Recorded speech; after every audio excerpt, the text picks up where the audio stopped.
And go. Hey. Hello, everyone. Hello. Welcome to Talking Heads, episode 415. Your once-weekly live show for the latest in beer and tech news. I'm Jeff. I'm Rett. Welcome to the show, everyone. Thank you all so much for joining us on this Wednesday night or in podcast over on Spotify or wherever your favorite podcasts are found.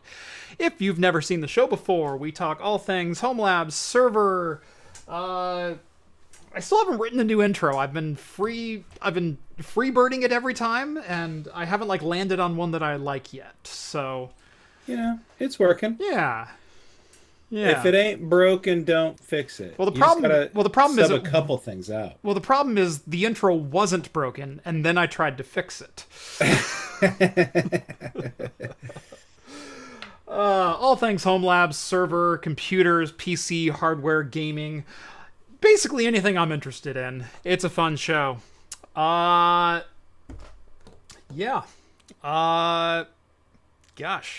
Where do we go from there? This episode is sponsored by Meter. More on them later in the video. Link is down in the video description if you want to check them out.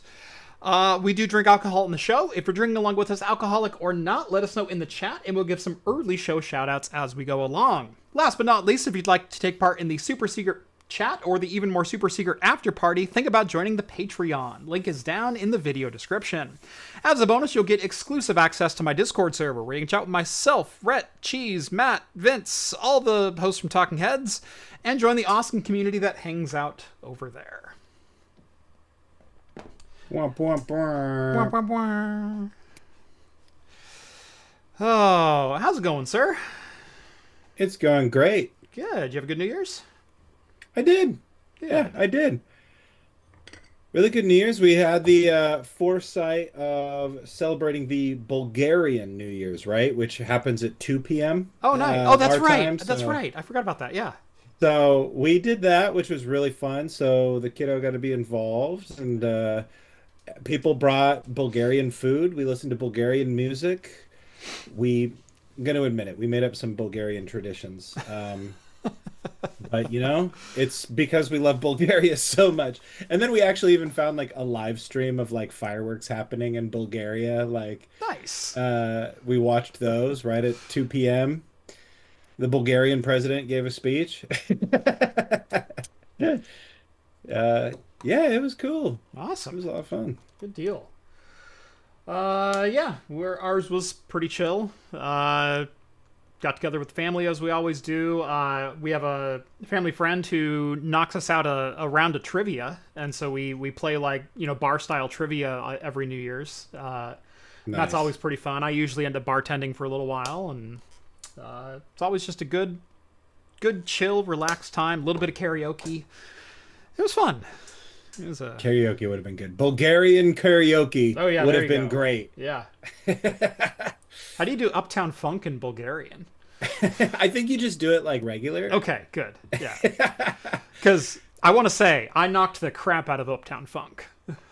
See, I watched this video a long time ago of this jazz guy that got a state visa to go and be an ambassador of American culture around the globe. And he went to Eastern Europe and Central Asia, and everyone was play Uptown Funk, dude, play Uptown Funk. And so they would play it, and everybody knew the words and would sing along in English, There you go. Yeah. And so here's this jazz band going along trying to play the standards, but every night they're playing Uptown Funk. Doing a little Take 5, a little Girl from Ipanema, and some Uptown Funk, as you do. Yeah, exactly. Yeah. Who is the sax player on TikTok that shows his gigs that he plays? And he plays all kinds of different instruments, but mainly he's on alto and tenor sax, and he just gets gigs for weddings and parties and things like that. And he just goes, "Oh yeah, no, I totally botched this. I completely forgot we were in a minor key, and so but it's a GoPro that's just looking at his face, and he's got a couple others that look at his bandmates, and so he'll get side eyes from them and things like that. It's a fun watch. I actually kind of like that genre of TikTok video. Yeah, You know, that's I don't usually know. what pulls me in. Yeah. Yeah, I get roped into those a lot. Yeah, I've always liked videos that show trades or just show people doing their job. There's very, very few times that things are impressive to me outside of someone doing something at a very, very high level. Like, I love just watching people do their jobs and be very, very good at it. Yeah. Whether it's like oil rig workers doing the whole chain wrap thing around a new pipe that they're drilling, or a saxophone player in a jazz band, or anything like that. Forklift operators who are just smooth as can be. Like Yeah. that's my like rabbit hole of YouTube and TikTok and YouTube Shorts at 3 a.m. There's a fun one. There's a fun been a fun odyssey on I think I've been watching on YouTube Shorts about this guy who goes around New York City and he wants to take portraits of people, right? Oh yeah, I've seen that one. Yeah. Have you seen the one where he goes up to the guy and the guy's like, "Get yourself a film camera," and he's like, "What are you talking about? I'm a photographer," and he's like, "Nah, man, get yourself a film camera. I'm not going to explain it to you." And so the guy comes back, and wants to make a better impression, and so the older guy turns around, gives him some advice. Well, his buddy found like archive footage Yeah. of that old dude working the streets of New York in like in the 90s, Oh, dude. And Doing old school street photography. and so the guy walks him into a camera shop and just buys him a top of the line like film camera and then starts teaching him how to shoot on film. Nice. And it's been like a dozen shorts like spanning, like Yeah. a couple weeks or whatever, but it's like I like live for that. I'm like, "Oh, dude, the next one dropped. Let's go." Yeah. The other one that I really appreciate is I always appreciate authenticity more than anything else. And that's what I try to focus on my channel more than anything. Like, I'm just some dude in a basement, who likes building servers and happens to be pretty good at it. But there's a lot of things I don't know, and which is why I'm happy to show both my success and my failure, because if I've had this stupid idea, so have 1,000 other people. Let's see if it works together. Yeah. And I love that kind of content. One of the ones that got me the last couple of months was the dude who's making my car not suck. Have you seen that one? Oh, yeah. He bought yeah. like a clapped out Honda Civic, like a 2002 Honda Civic. And he's just like, you know what? The headliner's falling off. Let's put on some new headliner. I've never done that before. And he gets like this velour top and it's like, oh, that's looking pretty sweet. These headlights suck. Let's get some new headlights. And like a slow but steady like pimp my ride from someone who's never done anything mechanically in their life. And it's great. That's cool. Yeah. Content, man. Yeah. Daddy made you your favorite. All right. Open wide. Beer for tonight. I'm going to say mine first since I already cracked it and poured it because I'm kind of thirsty. Hopworks. Love me some Hopworks. It's my first choice of stops if I ever fly through PDX. You go to Hopworks, you get their breakfast platter, and you get a beer of some kind. But this is their winter ale, the Abominable Winter Ale. It's about 7% if I remember correctly. I don't see it right off. 7.3. There we go. A hoppy winter ale with notes of caramel, citrus, and pine. Wait. Well, I have made the foolhardy decision, if anybody has seen the memes going around about what a crazy New Year this has been, to do a dry January. Are you? Okay. I'm gonna go for it. Whatever. Jeff, I've even gone to the gym 3 times this week, and it's only Wednesday. So, yeah, I know. What am I doing, right? Like, I will blink 3 times if I'm in danger. But I'm gonna go with the Mormon drink of choice, Dr. Pepper, except it's Diet Dr. Pepper. Hopefully that's cool. Diet Dr. Pepper is the superior pepper of doctors all around. Ooh. Them some fighting words, because I'm a fan of the Dr. Pepper Zero. I'll slam a Dr. Pepper Zero. Dr. Pepper Zero is pretty good. As long as we're not talking about, the big bold red can of the true pepper doctorate. That version. stands alone. I think that there's no case to be made for that. But right. Yeah. I'm okay with Dr. Pepper Zero. Why not? You know? But I just had some classic DP in the fridge. There you go. And I know how much it the Church of Latter-day Saints loves it. I'm trying to get you some of that AdSense money. I don't know if they can. I don't know if they can have that because it's got caffeine.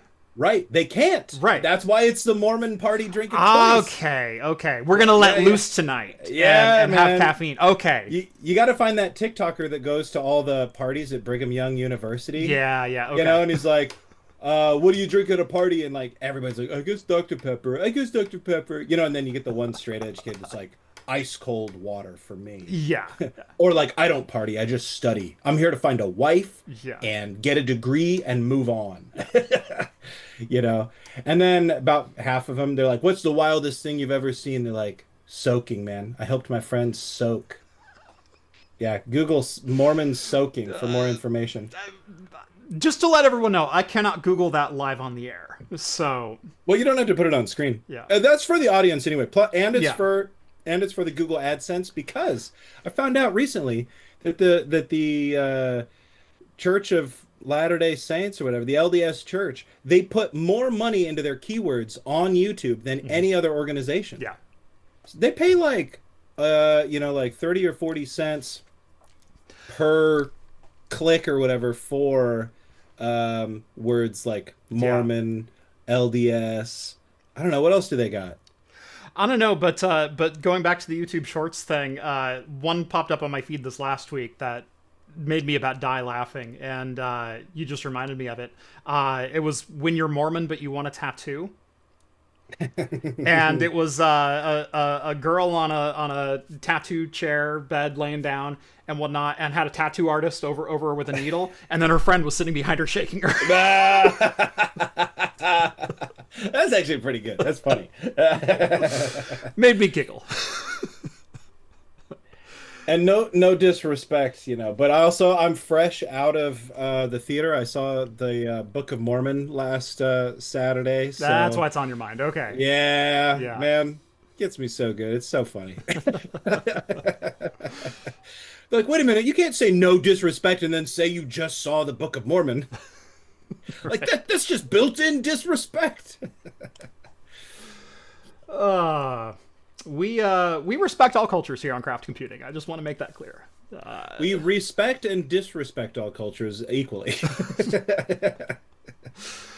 Okay, it's going to be a good show. Obviously, it's CES this week, and I think even more obviously, we're not at CES this week. I decided to do this one from home. I got a couple pre-briefings, and I'm like, you know what? I'm still recovering from my travel this last year, especially like August, September was just awful. And I'm like, I don't want to do that quite yet again. Like, I'm going to wait till March for the first couple of events, and then we'll go again. But, yeah. I was right there with you, but then it looks like everybody's having so much fun. Don't go on YouTube, Jeff. Yeah. I think I made the good decision to not go this year. Based on everything that I've seen. But it's not that there's not any good news. It's just there's not a lot of good news. We've compiled some of it here, and let's get into it. Obviously, the memory price fiasco is going nuts and is gonna get worse. And every company is trying to figure out what to do about it. And I think that's probably the first 40 or 50 minutes of this show. We've got companies reaching into their back catalogs and potentially reintroducing products because prices are going to get worse. So, hey, let's spin up some old tech.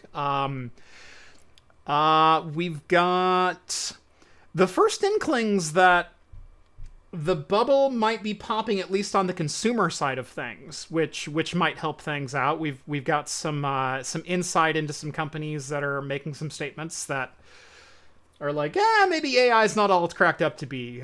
So we'll see about that, and then a couple stories at the end. Yeah. Let's dive in. Samsung, SK Hynix, them together with Micron make up the three memory manufacturers anymore. But Samsung and SK Hynix, it's no secret, it's why Micron ditched their consumer lineup, are shifting their focus onto HBM production. Why? Because that's what all the AI processors are using. And so if you can make more HBM, you can sell more HBM at a much higher price point than you sell DDR5. And so screw the consumer. Let's just make that. So this is an article that goes into a lot of depth about where the market is at today. What is DDR? What is NAND flash? What is SSD? What is HBM? It is a really good read on like the all-encompassing story of where is the memory market at in technology today, and why are we going through a memory shortfall, and why is HBM in such high demand, and why are prices for DDR5 going up? I think we all kind of understand that, but AI is pushing all purchases, and when you're we kind of talked about it this last week here on the show, when you're a company and you go, hey, if I can sell a DDR DRAM module for $12 a chip, or an HBM module for $100 a chip, which one am I going to manufacture? Which one sounds more profitable? Well, the HBM. Vince, $20 super chat. Thank you so much. I missed that right before we started the story. Error415, unsupported media type. Yes, episode 415. It's too cold out for a normal drink right now, so I'm going to bed, going with some hot chocolate tonight with maybe some rum added. What's funny is before the show, I was thinking the same thing with my Tech potato mug, which is well loved. And I was upstairs, boiled some water in the kettle, and my sister goes, hey, are you making a hot toddy? And I went, well, you know, I wasn't, but now I am. And so I had a hot toddy before the show. A little bit of a pregame. Nice. So hope your hot chocolate with some rum is fantastic as well. Anyway, yeah, it really comes down to when you're Samsung, when you're an SK Hynix, and I'll throw Micron in there as well, when you're a memory manufacturer and you own your fab facilities, pictured here, there is Samsung's fab. Each building manufactures a certain size of semiconductor. And those semiconductors can be made into DRAM or DDR or LPDDR or GDDR6 or 7 or HBM. And you only have so many raw materials and so much time to be able to produce a DRAM chip. And so your production is a calculated risk assessment of what is going to sell and what will make us the highest profit margin, at volume. And right now, it's HBM. And so what they can do is they can slow DDR5 production to a point where demand for DDR5 will go up. But right now, HBM demand is so high, they're hoping to start to satiate DDR or HBM demand, so they can sell that at even higher prices. And so it's raising your profit margin on all parts by shifting your production. And that's the second part of supply and demand. I guess technically the first part, it's supply. Yeah. Is it going to get better? Not until HBM memory demand drops, which means the AI bubble bursts, or Samsung spins up new fabs and starts spinning out other products, or more volume of the same products, which at the moment, they don't really have an incentive to do, and spinning up a new fab to do the tech that you want it to do takes 4 years. So, buckle up. It's going to be a long ride. Oh, wait, sorry, that's your line. If you want to tell people buckle up. Buckle up. There you go. Jay chimes in, $2 super chat. Thank you so much, Jay. Just realized I have unopened eggnog. Soon I won't. Excellent. Is this the Kirkland nog? Is this Evan Williams? Is this... What do you got? What kind of nog you got? I just had a bottle of the Evan Williams. It's pretty good. I still like the Kirkland more, but the Evan Williams is. I was impressed. I agree 100% with that assessment. The Kirkland is GOAT. The Kirkland is the one you want to go with. It is fantastic. And it's what, $12? It used to be $10, but it's $12 now, but it's fantastic. It's delicious. The Evan Williams, also really solid. Jay says it's the Evan Williams. Yes. Dude, they were like selling that stuff hard this Christmas. I'd like really never seen it. And I was like, God, this is everywhere. I guess I'll try it, you know? Yeah, and I think the Evan Williams is still $10. At least here it is. At least that's what I paid, yeah. Yeah, and it's a solid option. It's a little bit more booze forward than the Kirkland one is. And it's obviously a little bit more whiskey inspired, whereas the Kirkland is technically a wine cocktail. But both solid options. So, cheers, good sir. That's how they can sell it in the grocery store in Oregon, you know? Yep. It's gotta be that fortified wine cocktail. Yep.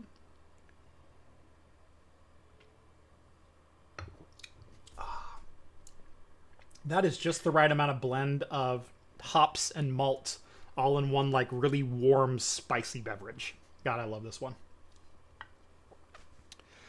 How's your Diet Dr. Pepper? Fantastic, man. Excellent. Crispy, cold. I don't know. What else can you say about a Diet Dr. Pepper? Would go great with a club sandwich right about now. Club sandwich does sound good right about now. Right? I had some mashed potatoes and leftover pork chop as kind of like a light dinner, but I'm still kind of hungry because it was only like a quarter of a pork chop. So have to figure that out after the show. Anyway, so that's how Samsung is approaching, and SK Hynix and Micron are approaching the DRAM shortage and supply issue. What are other companies doing? Because obviously, if your product relies on DDR5 and DDR5 is unobtainable to your customer base, maybe you can't sell them products that rely on DDR5. Well, if you're AMD, why not just re-release a Zen 3 chip for AM4? To be clear about this one, and Tom's Hardware, who wrote this story from CES, bring out your salt shaker for this one, as in take all of the salt with this article, because this is one spokesperson on a fairly unofficial basis, but works for AMD in a decision-making capacity, and so maybe something comes of this. That being that this was, who was it? David McAfee. They were talking to him about the DRAM crisis and what can be done for consumers who can't afford $700 for 32 gigs of DDR5. Or $400 for 16 gigs. Like, it's insane right now. And they said, well, we happen to have products that work on DDR4. Unfortunately, they're for the AM4 platform based on Zen 3. But we're looking into all options as far as what we can supply to customers to satiate demand.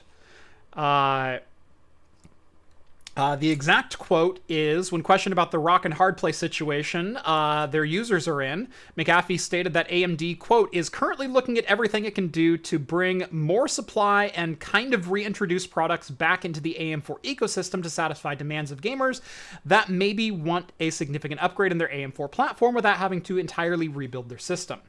Definitely something AMD is actively working on.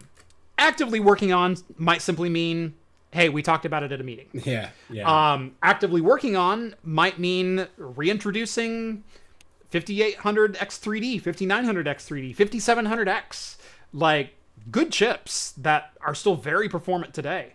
Maybe not as performant as Zen 4 and Zen 5, but let's say you've got a Ryzen 2600.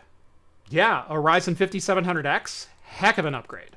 5800X3D, you're within blows of modern chips on a platform that supports DDR4.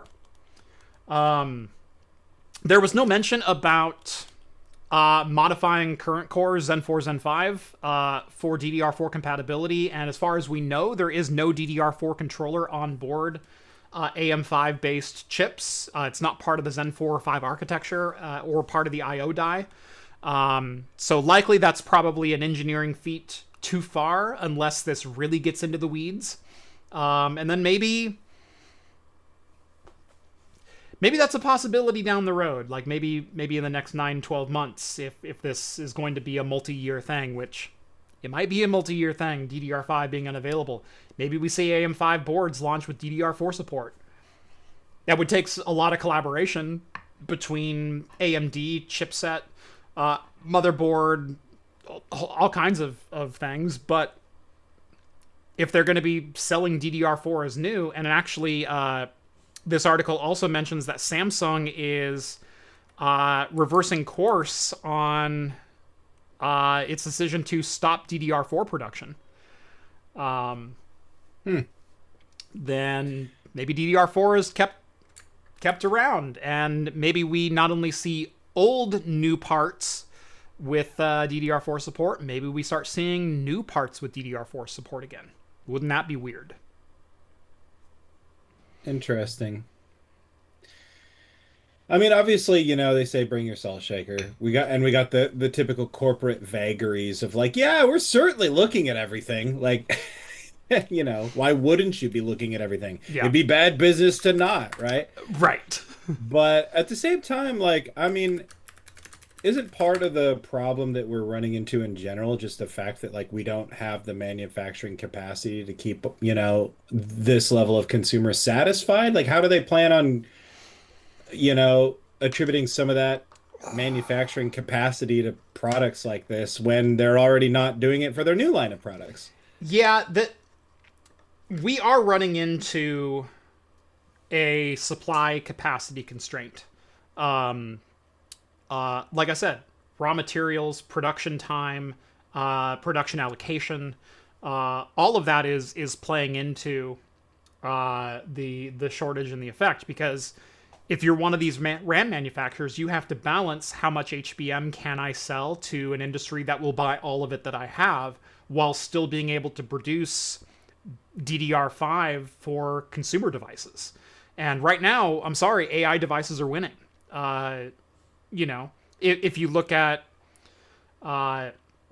just the current generation AI accelerators, GB300, GB200, B300, AMD's MI350, we're talking 288 gigabytes of HBM3E memory per socket, times entire racks full of these things. And NVL72 is 72 of those crammed into a single rack on the B300 side of things. On the order of a couple dozen terabytes of memory right per rack, versus I'm supposed to not produce that much HBM3E. Instead, I'm going to produce 16 gig chips of DDR5 so consumers can buy it at, at a 5% margin. That doesn't make good business sense if you're Samsung or SK Hynix.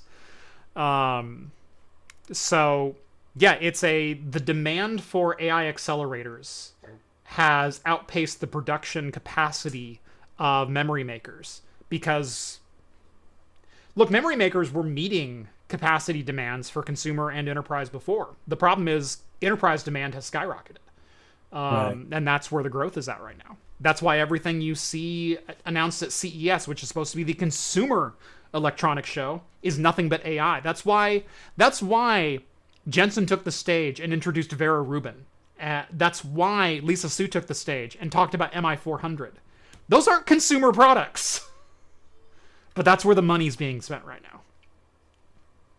Yeah, somebody said it in chat earlier. It's like CES this year was about showing who the real consumer was, Mm-hmm. Yeah, this year, it's not about you or I. But yeah, the next couple of years are going to be weird, man. Yeah.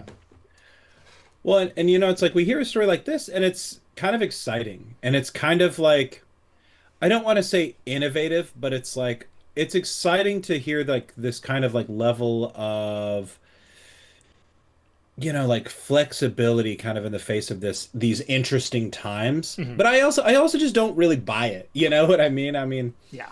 we'll see. I mean, granted, they said take the story with a grain of salt. They said that right at the top. It's one guy talking. But yeah, I don't know. We'll see. We'll have to see. I'm not the business expert on this stuff, so Jay also correctly points out that George, Chips and Cheese, also pointed out that CES does not officially stand for Consumer Electronics Show anymore. Right, it oh is no. just the CES show. No. Yeah. No, CES is simply just CES. They dropped their acronym. So This is like GOG all over again. right. And yet I get hate comments when I still call it good old games every once in a while because I want to vary the speech that I'm using. You're gonna get hate for calling it Consumer Electronics Show tonight too. Probably. Yeah. Wow, that's stupid, and I also kind of hate that, but whatever. Yeah, yeah, that's right. I dead named CES. I don't care. Oh. Uh, luckily, um, look, I've never had a lot of money for hardware.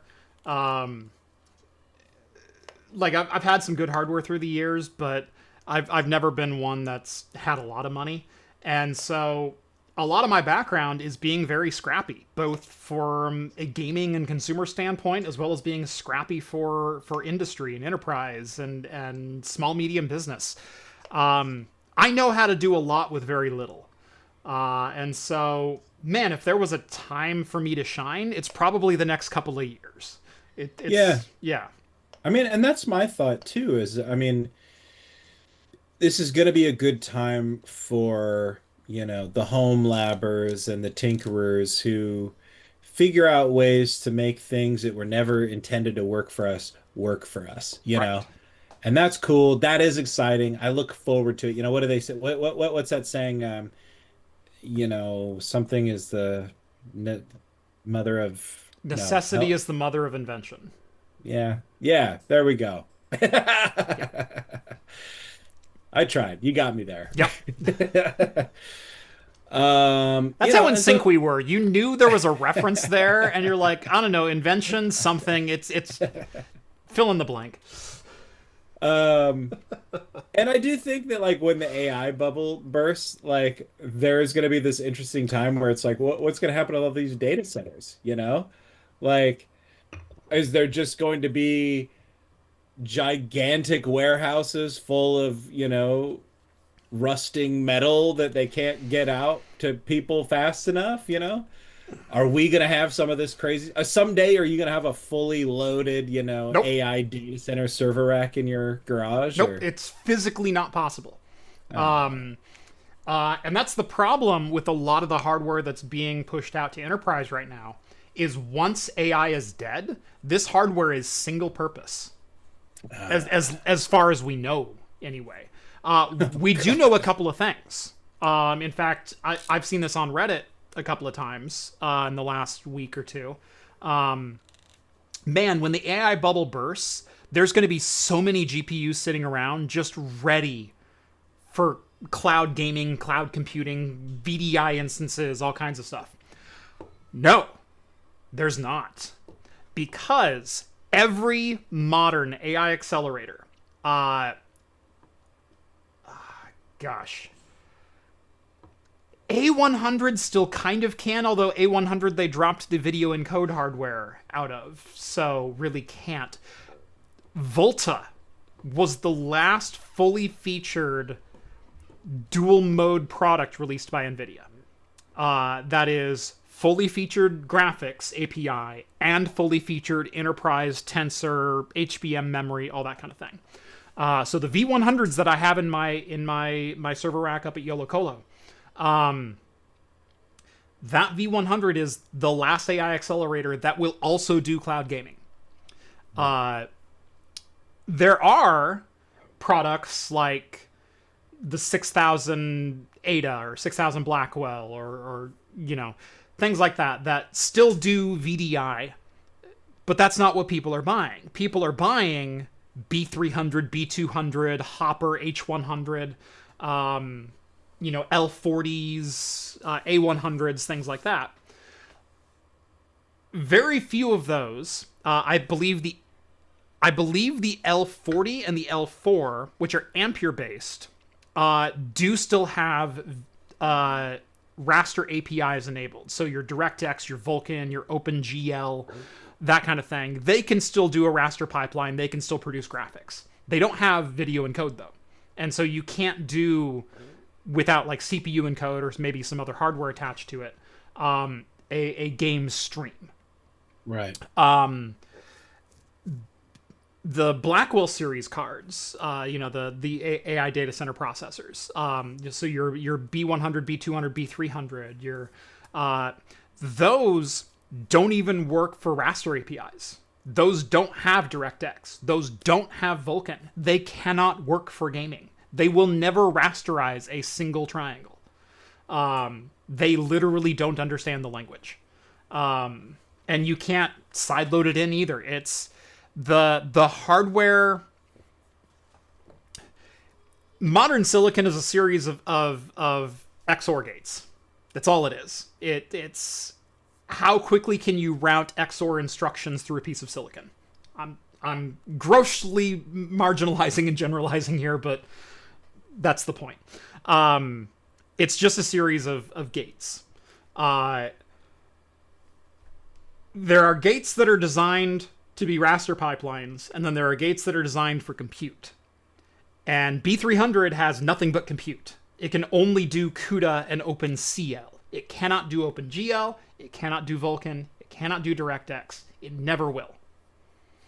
When that hardware is no longer in demand, there's nothing to do with it.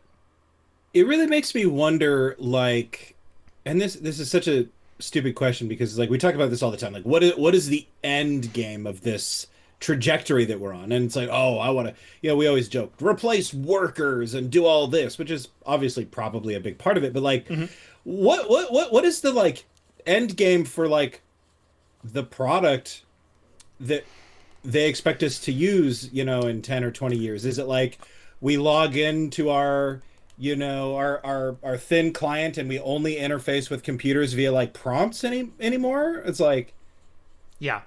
And we, it's like instead of having like a Windows PC, we just have like a CoPilot like touch screen in our house that we go up to, like, hey, CoPilot, Someone sold a CEO somewhere. It's probably Sam Altman.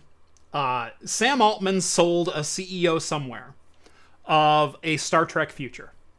Of what was every computer interaction you've ever seen in Star Trek? Computer. Was it someone sitting down and for 30 hours straight photoshopping an image or meticulously refining an algorithm or writing a piece of code? No, what it was is, hey, computer, I need this thing to do this. And then it goes, calculating. And then it goes, here's your answer. And then it goes, okay, let's implement that. That's it.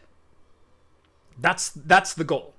That was the goal. And the goal of that, from a CEO standpoint, is to replace workers. Is because if I don't have to pay an engineer to do that shit, then I don't have to pay anyone. I can just invest in a rack of servers, and I never have to hear about unionizing or benefits or medical leave or any of that ever again.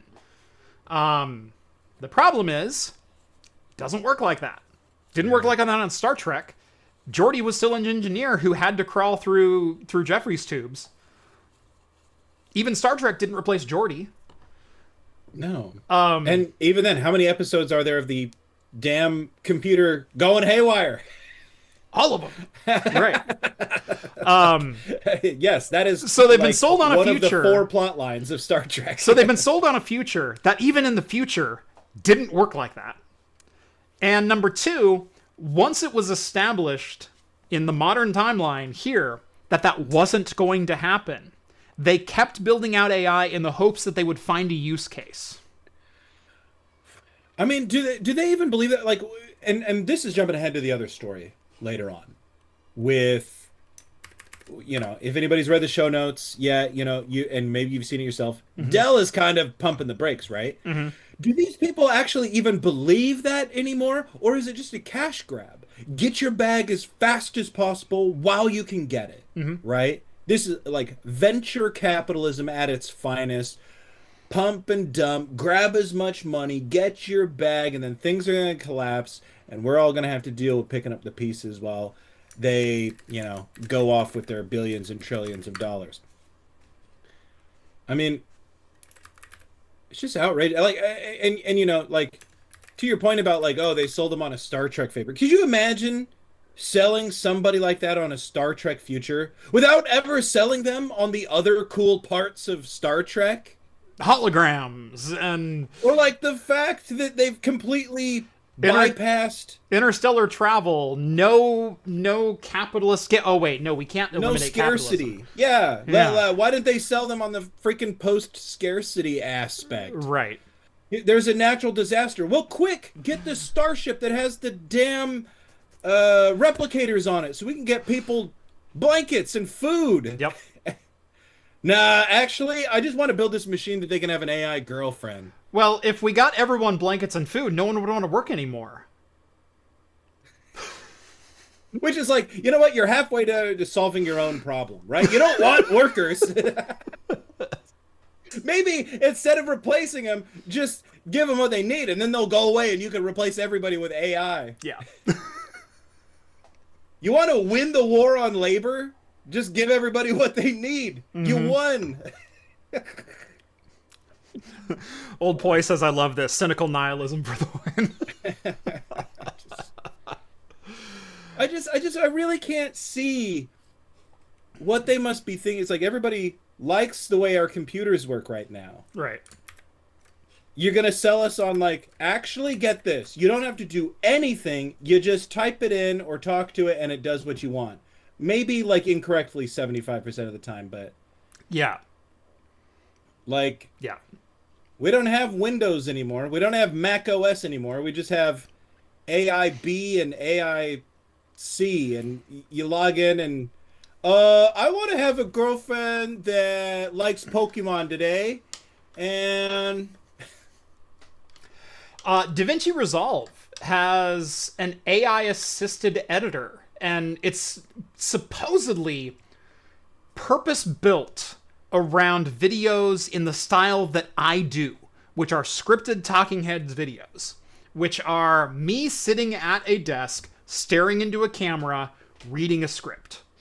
That's what I do, okay?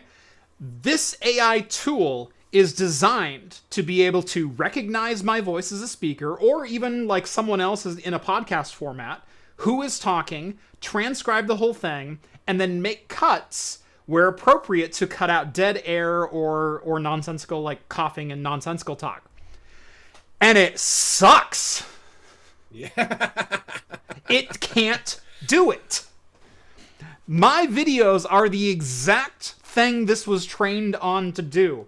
Yet the amount of times it cuts out the first 3 sentences of a word and then leaves 20 seconds of dead air only for me to repeat that same sentence a second later and go, okay, I got that one. And then where you're going wrong is, and then start my next sentence, and then start my next sentence, and then cut me off halfway in the center and go, that's a valid place to cut. If it had generated your video from scratch, from start to finish, it would have known how to cut it. You clearly filmed the video wrong. True. Oh. But that tool sucks. It cannot do the job. And wait until apparently everything is that. Right.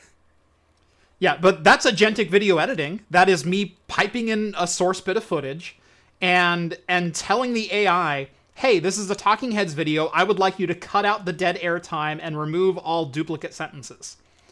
That's what the training algorithm is supposed to do. And it can't do that. It's certainly not going to make me a thumbnail image. Well, I mean, that actually probably could do better than I could do. But It's not going to add B-roll efficiently. It's not going to add the B-roll that I need it to add without me prompting it to say, this is the specific B-roll that I need inserted at this point. At which point, why don't I just insert the B-roll? And you know what takes me less time? Editing the whole freaking video than trying to go back and fix a video that has been incorrectly edited by AI. I've tried to use it. It sucks. And that's one program on my whole suite of applications that I use on a daily basis. I don't use AI for email communication. Why? Because it sucks. I don't use AI for looking up information. Why? Because it sucks. And if it doesn't suck, it makes things up.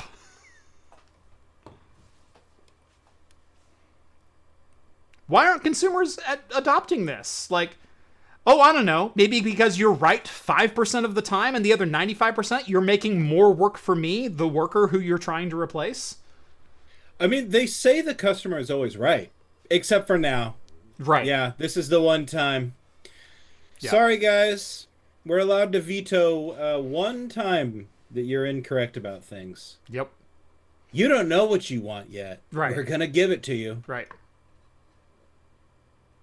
Yeah, AI is so assertive when it's wrong. That's really what I wanted to focus on when I did my last AI video, was how assertive it was at being wrong. And even when challenged, would double down with facts. Or with incorrect facts.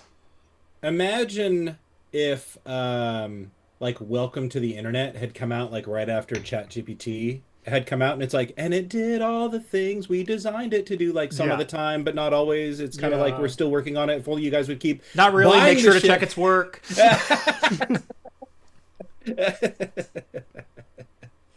Oh God! Don't trust it implicitly. So many lines he could have added into that song. Yeah, seriously.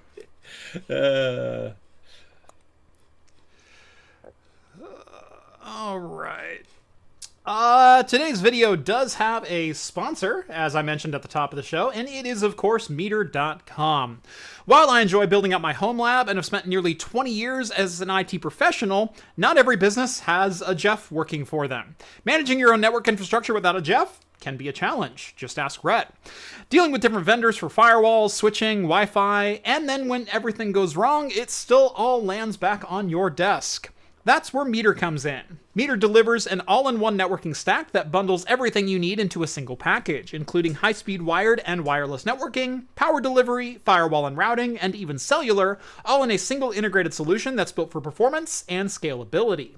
Meter handles everything from network design, procurement, installation, and will even negotiate with ISPs to get you the best rates on internet connectivity.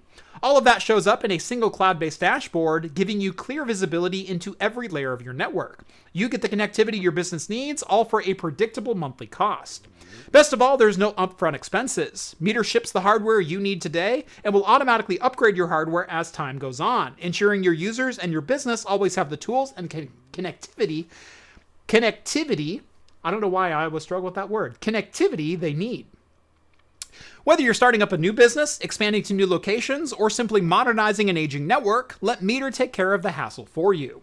Visit meter.com/craftcomputing to book a demo today. Again, that's meter.com/craftcomputing, and a huge thanks to Meter for sponsoring today's episode.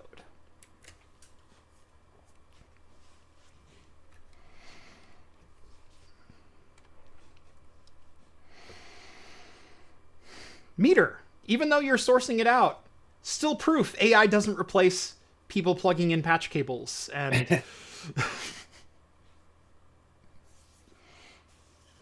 least not yet. No, not yet.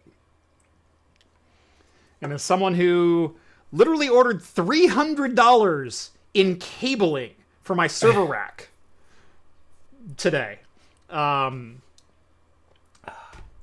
here's the problem.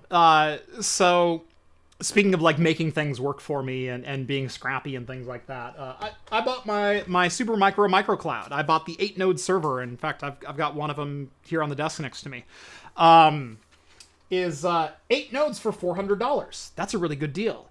Okay, well then I need to buy About $100 in CPUs. Okay, that's not bad. So that's $500 for all 8 nodes. Oh, then I need to buy all new network cards. Ooh, that's $40 a piece times 8. Okay, so $480 in network cards for a $400 server. Okay, I'm still on board though. I've got 10 gig to all 8 nodes. Low cost of $1,000. All right. Ooh, memory. Even 64 gigs a server, even at $1 a gig. Ooh, okay, I just spent $700 in memory. Okay, $1,700 for the whole server. Okay, oh, crap, I haven't bought storage yet.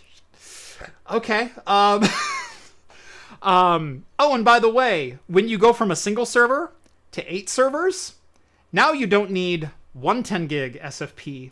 You will need 8 10 gig SFPs plus 8 RJ45s to go to all the IPMIs on the individual boxes. And so I just bought a new 24 panel patch panel, 24 brand new 2-meter cables for the backside connectivity, brand new 24 set of 1-foot patch cables to connect to my switches. It adds up quick.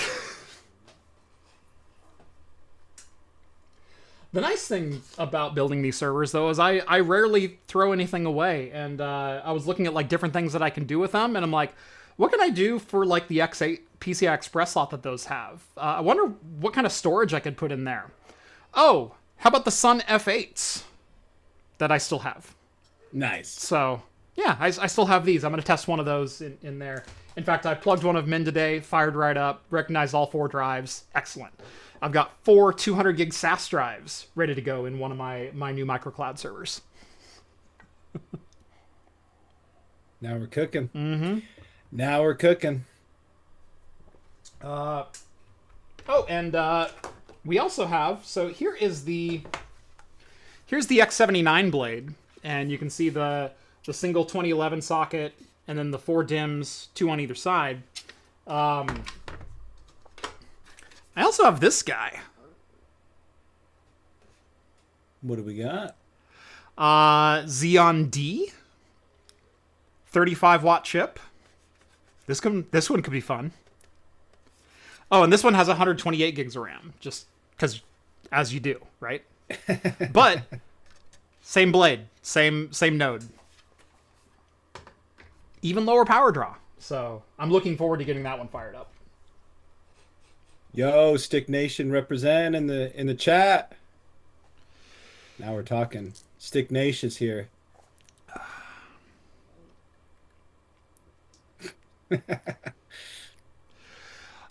Jay wants to know. It's probably a good transition. For $5, thank you so much for the super chat. CES. What got Jeff and Rett most excited from CES and most pissed off?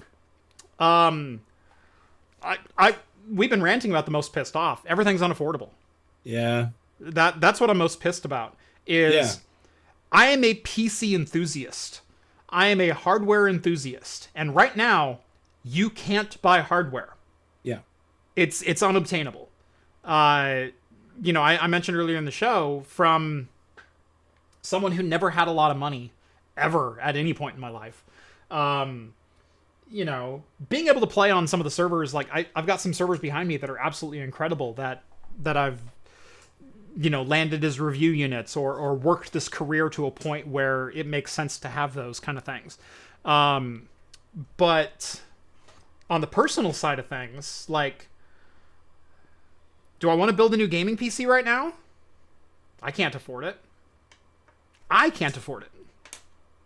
I get half my shit for free. It's so annoying. As a reviewer, outside of, the reason I posted a mouse review this week is because a mouse is about the only thing that you can buy that you can afford to improve your daily life.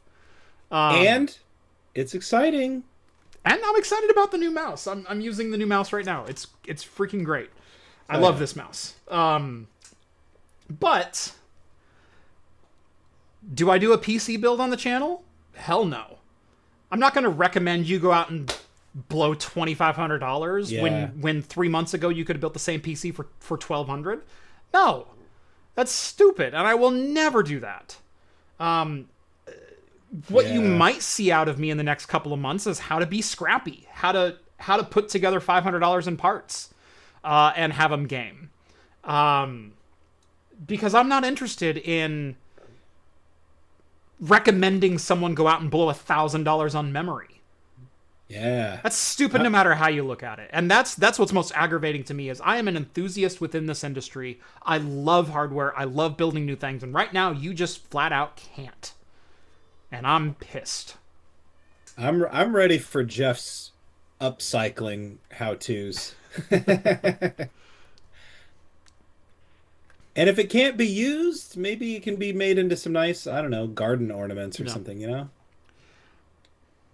How some people used to put their old toilets out in the yard as planters. Maybe we can wheel some old, PC cases out there and Novella Hub says I got a collab with Nerd on a Budget. He's out of Seattle. We got to do like a. I wonder if me, Nerd on a Budget, maybe the Net Guy, and maybe Vince, Circuit Rewind. Maybe we do like our own Scrapyard War. Scrapyard War Seattle. dude, Nerd on a Budget has his own Jawa storefront. Right. But maybe we get that together. Maybe we get like four creators together. Me, Noab, Net Guy, Vince, anyone else in the Seattle area. Maybe we do like It'll be a Seattle the area e-waste wars. e-waste wars. Yeah. Ah, here we go. Maybe we do that. Maybe that's one for the next couple of months. Is see who wants to collaborate on a Seattle area scrapyard hunt. Woohoo! Scrapyard, scrapyard. Ye Couldn't old call it pick and Scrapyard pull. Wars without the blessing of LTT, and so hey, maybe we get LTT involved. I don't know if they'd be interested in anything like that. Loser tech tips. Nailed it.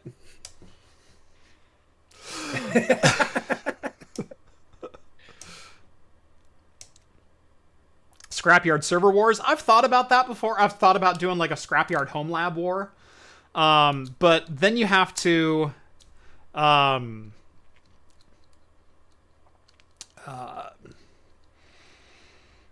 Yeah, you have to get a little bit more niche when you do that.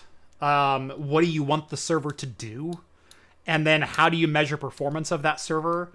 And honestly, most home lab server tasks can be done with a Raspberry Pi and some baling wire. And so I'm less loving the server scrapyard war than I am like just a good old fashioned gaming scrapyard war. I think that's way more fun. I did like the last one that LTT did where it was like the design the whole room and you have $1,000 and you have to have a functional PC and a gaming space, but you have to live in this gaming space. I loved that concept. I don't know if that's what I want to embark on, but yeah, I think there's definitely things that we could do. So yeah, maybe we do. Yeah, Serger Rewind says the entire thing would just be let's go to RePC. Yeah, RePC is a great option. Seattle has a way better used tech marketplace, Craigslist, etc. than Portland and especially Salem does. I can get onto Salem Craigslist right now, and I can get you a downright bargain on an AMD FX Bulldozer CPU. Like.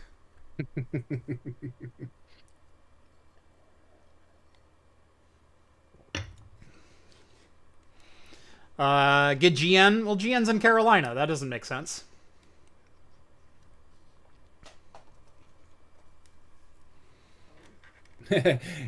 He said, no, Jeff, you had to read the rest. It said if GN participates, each episode would be an expose about anyone they bought hardware from secondhand. We bought this old graphics card from 420. He Blaze lied It to off us, and Craigslist. here's why AMD's at fault. Yeah. Crest owes us reparations for the false advertising. Trucker says Rich from Two Guys Tech is also in Oregon. Yeah, he lives like 20 minutes from me.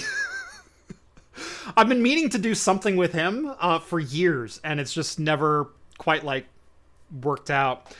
Colton and Brett did the Home Lab Challenge thing a couple times. Yeah, I did appreciate Hardware Haven and Raid Owl doing some stuff like that. That's a little bit... I think the server thing is a little too niche, although maybe if you lean into the niche, you get a bigger audience out of that niche. I don't know. Well, we'll have to do an episode 1 and see. Do a Scrapyard Wars where everyone goes to a city for a week they aren't familiar with. Oh, you got to do it like neutral territory, you know? Do we all like fly to fucking Denver or something? like, is that the play? Go to Denver, hole up. Do we take the Northwest YouTubers and send them to like Minneapolis for a week? Like, not this week. We don't. Not this week. Yeah, no, not this week.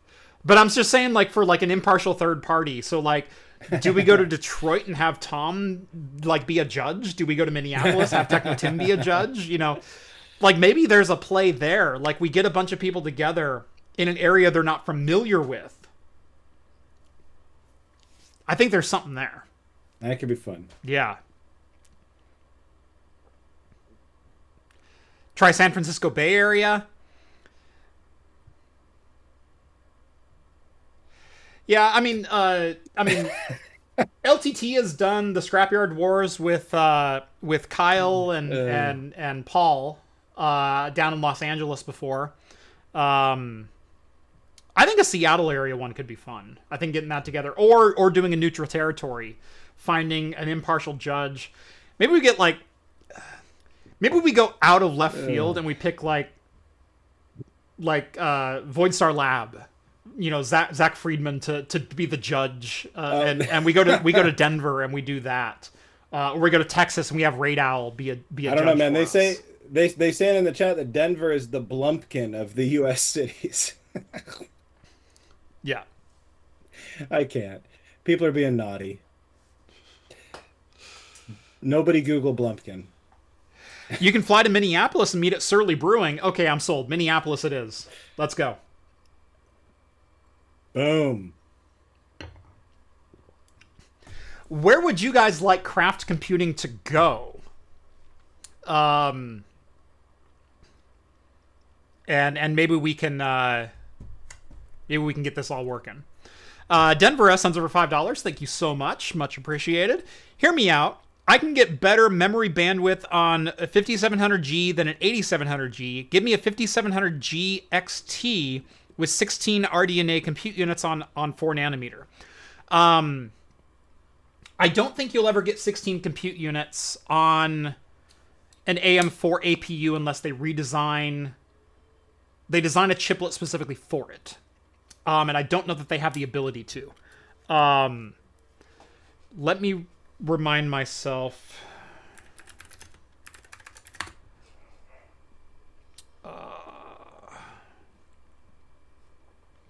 Did they have the die layout? I'm trying to remember.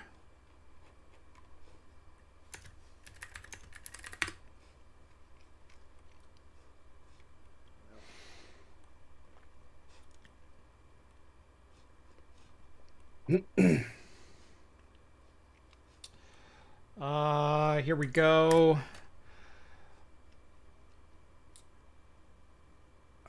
So this is the 5700G. You cannot have a larger GPU because the APU is a single CCD. And so this is right here is a 5700G CPU. That is the single die on a 5700G. And then this is the layout. I know you can't see the whole thing because Firefox... Oh, here we go. There we go. Hey, I did it.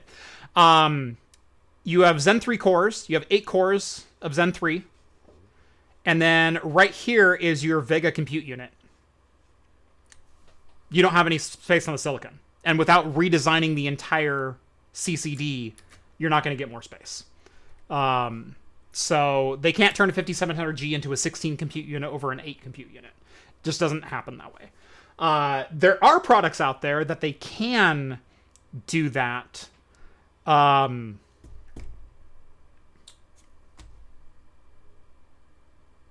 Is Trix Halo on board? I'm trying to remember which... no, I don't believe any of AMD's APUs ever were not 100% on die. So they've shared a die with the CCD, with the same compute CCD, which means you're looking at an entire complete re-engineering, not just building a bigger GPU die and then throwing it on the same substrate. So I don't think, unfortunately, that's an issue. Jay says, Juneau, Alaska. That's probably not going to happen. If my tech market sucks... Although, Anchorage Brewing. You know, I'm just also sensing like what is really being offered here is like a craft computing world tour, you know? Right. It's like, I think we could get sponsors for this. I really do. That's why I'm saying, like, where do you want craft computing to come and who should we bring? And well, there's got to be like a guest host or like whatever in each city you go to. They're, right. Like it's their home turf. They're there to support the players, you know, right. the contenders. That's why I said, like, let's go to Denver. Maybe we go to Denver and we have like System 76 host us. Oh, there you go. Like, or we go to Denver and we have Micro Center host us, for God's sakes. You know, and we have $500 we can spend in store and $700 that we have to spend outside the store. And so we can buy new components or used components, and it's up to us which we can piece together. Maybe that's an angle that we go at, is we go after like Micro Center or someone like that as a sponsor. Maybe we find another YouTuber who, like I said, can act as like an arbiter of the whole thing. So we find a Zach Friedman, or hell, a 3D printing nerd up in Seattle, and 3D printing nerd is the ultimate judge of our PCs. Right. See, I think you have an arbiter every city you go to, like a new one, you know? It's like, this is their home turf. They can, like, you know, they get to set the standards. They get to, like, just be along for the ride and have fun. The guest of honor, the arbiter, etc. Right. While the other people play to win. Yeah. I think that could be fun. Go to BC and challenge LTT to kick off the series. I think that could be fun. The thing is, it's a little tricky, because you can't copyright an idea, but within this space, you also don't want to step on anyone's toes. Yeah. And so it is a fine line we'd be doing if we did not include LTT, or mention LTT or anything like that.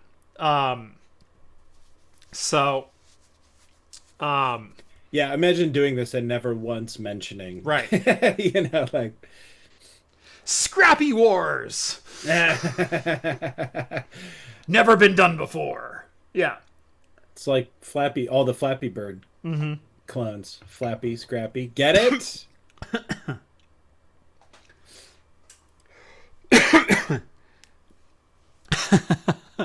PC World chimes in as first. Maybe we get PC World to arbiter the San Francisco leg of this. Like, there you go. Yeah.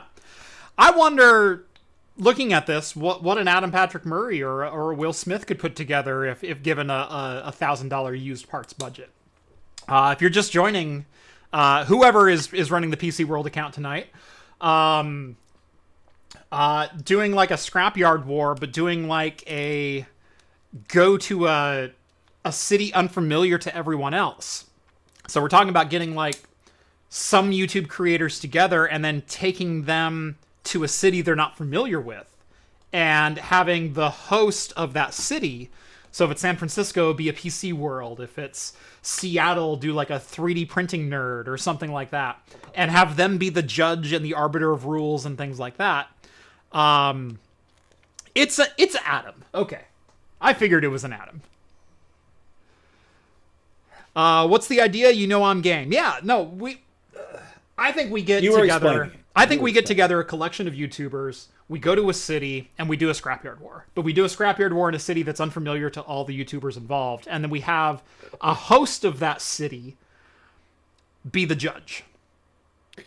There's got to be a couple too that are like, like cities not on the map, right? Like, there's got to be like a, I don't know, like a Winnemucca edition or something, like a highway truck stop edition. Like, what can we do here, if anything? I don't want to dox anyone if they haven't mentioned where they live, but I know Hardware Haven lives off the beaten path. I know there's a couple who don't live like in the city. And I mean, even I'm an hour from Portland, and the tech scene here, not fantastic. So, but I think there's definitely something that can be done with this kind of a concept. By the way, I am opening my second drink, and I'm going crazy. Oh, with a Waterloo blackberry lemonade, baby. We getting into this into the heavy stuff. Oh God, yeah! Look at that. Oh, look at those bubbles. That does sound good. I'm going polar opposite of you. Polar opposite. Opposite. Yeah. You have about the lightest drink possible. I'm about to open what is among the darkest drinks possible. I thought you were going to open a polar seltzer water. Oh, right. Yeah. That'd be polar, like along the same plane. Like. Gotcha. Yeah. Adam says, dude, he's going way too hard tonight. Try and stop me, Adam. Slow down, Rett. Stop me. Slow down. Oh, I might take my shirt off before the stream's over. Yeah. That's usually an after-party trick. You hey, this is the shirt that I took off that night I got famous. Yeah. I'm surprised you remember. This is the shirt that comes off, man. So, I am opening a More Brewing. The More Brewing Company. Love the can. From Huntley, Illinois, excuse me. And the can is fantastic.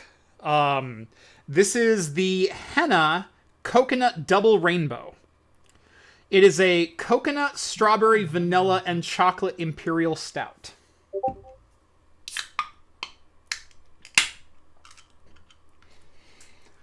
Sorry, my speaker started playing. I don't know if that threw you off. A little bit. I was going, okay, is that me? No, that's someone else. Okay, cool. I just realized, like, everybody's probably been getting my Discord pings and everything all night. The can is on my desk right now. I smell like Neapolitan ice cream. I smell the chocolate and strawberry and vanilla. All at the same time, and they're all there. That's amazing. 14%.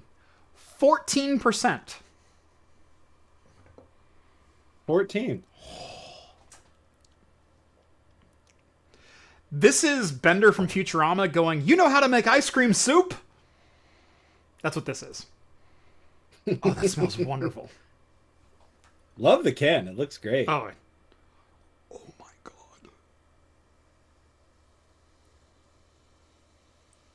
Dude. You want some laminar flow?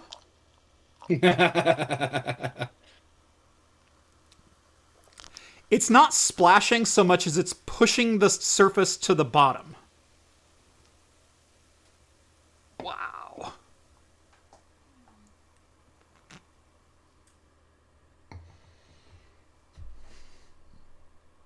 Whew.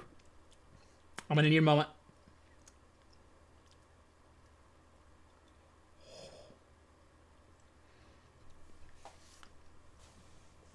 First off, holy crap.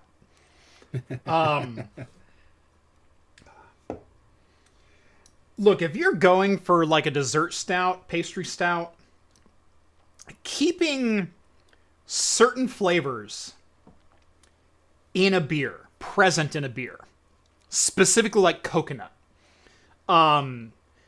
very challenging. Coconut deteriorates very quickly, especially when you get higher ABV. It's a flavor that breaks down, that blends into other flavors very easily. Keeping coconut and strawberry in a beer, extraordinarily difficult.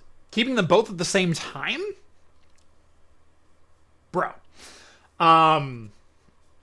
This, I can taste coconut, I can taste strawberry, I can taste vanilla, I can taste chocolate.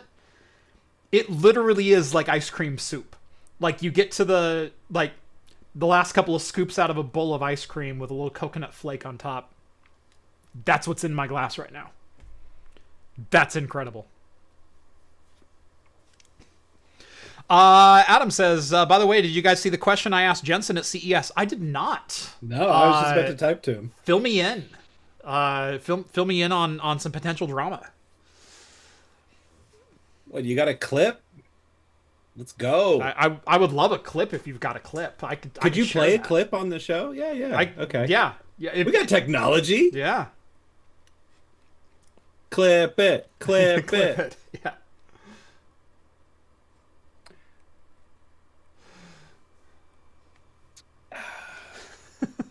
Oh, and by the way, the shirtless emoji of you on the melodica on the melodica is going nuts right now. Glad to be of service. Yeah. I've secured my craft computing immortality. So we answered the things that we hated most about CES, or that we were most ticked off about. It's the unavailability.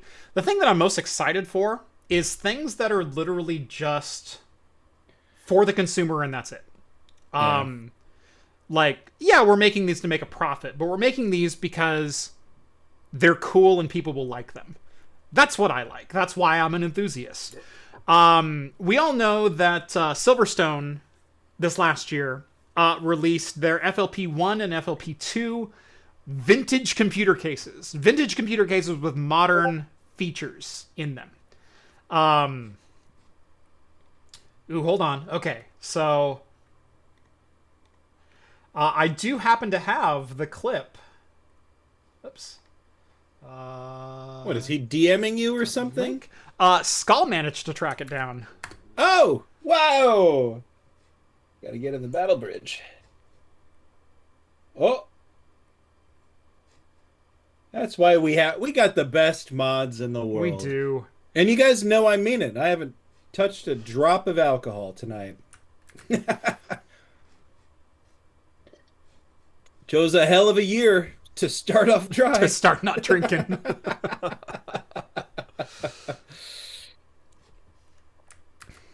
For some reason, it doesn't want to play in Firefox. That's freaking weird. Hold on. I'm going to listen to this Adam live. with PC World. I'd like to talk about gaming for a second. That's awesome. Me too. So Nvidia continues to push DLSS to be better and faster. Obviously, Pretty amazing, right? the new stuff that's introduced, for sure.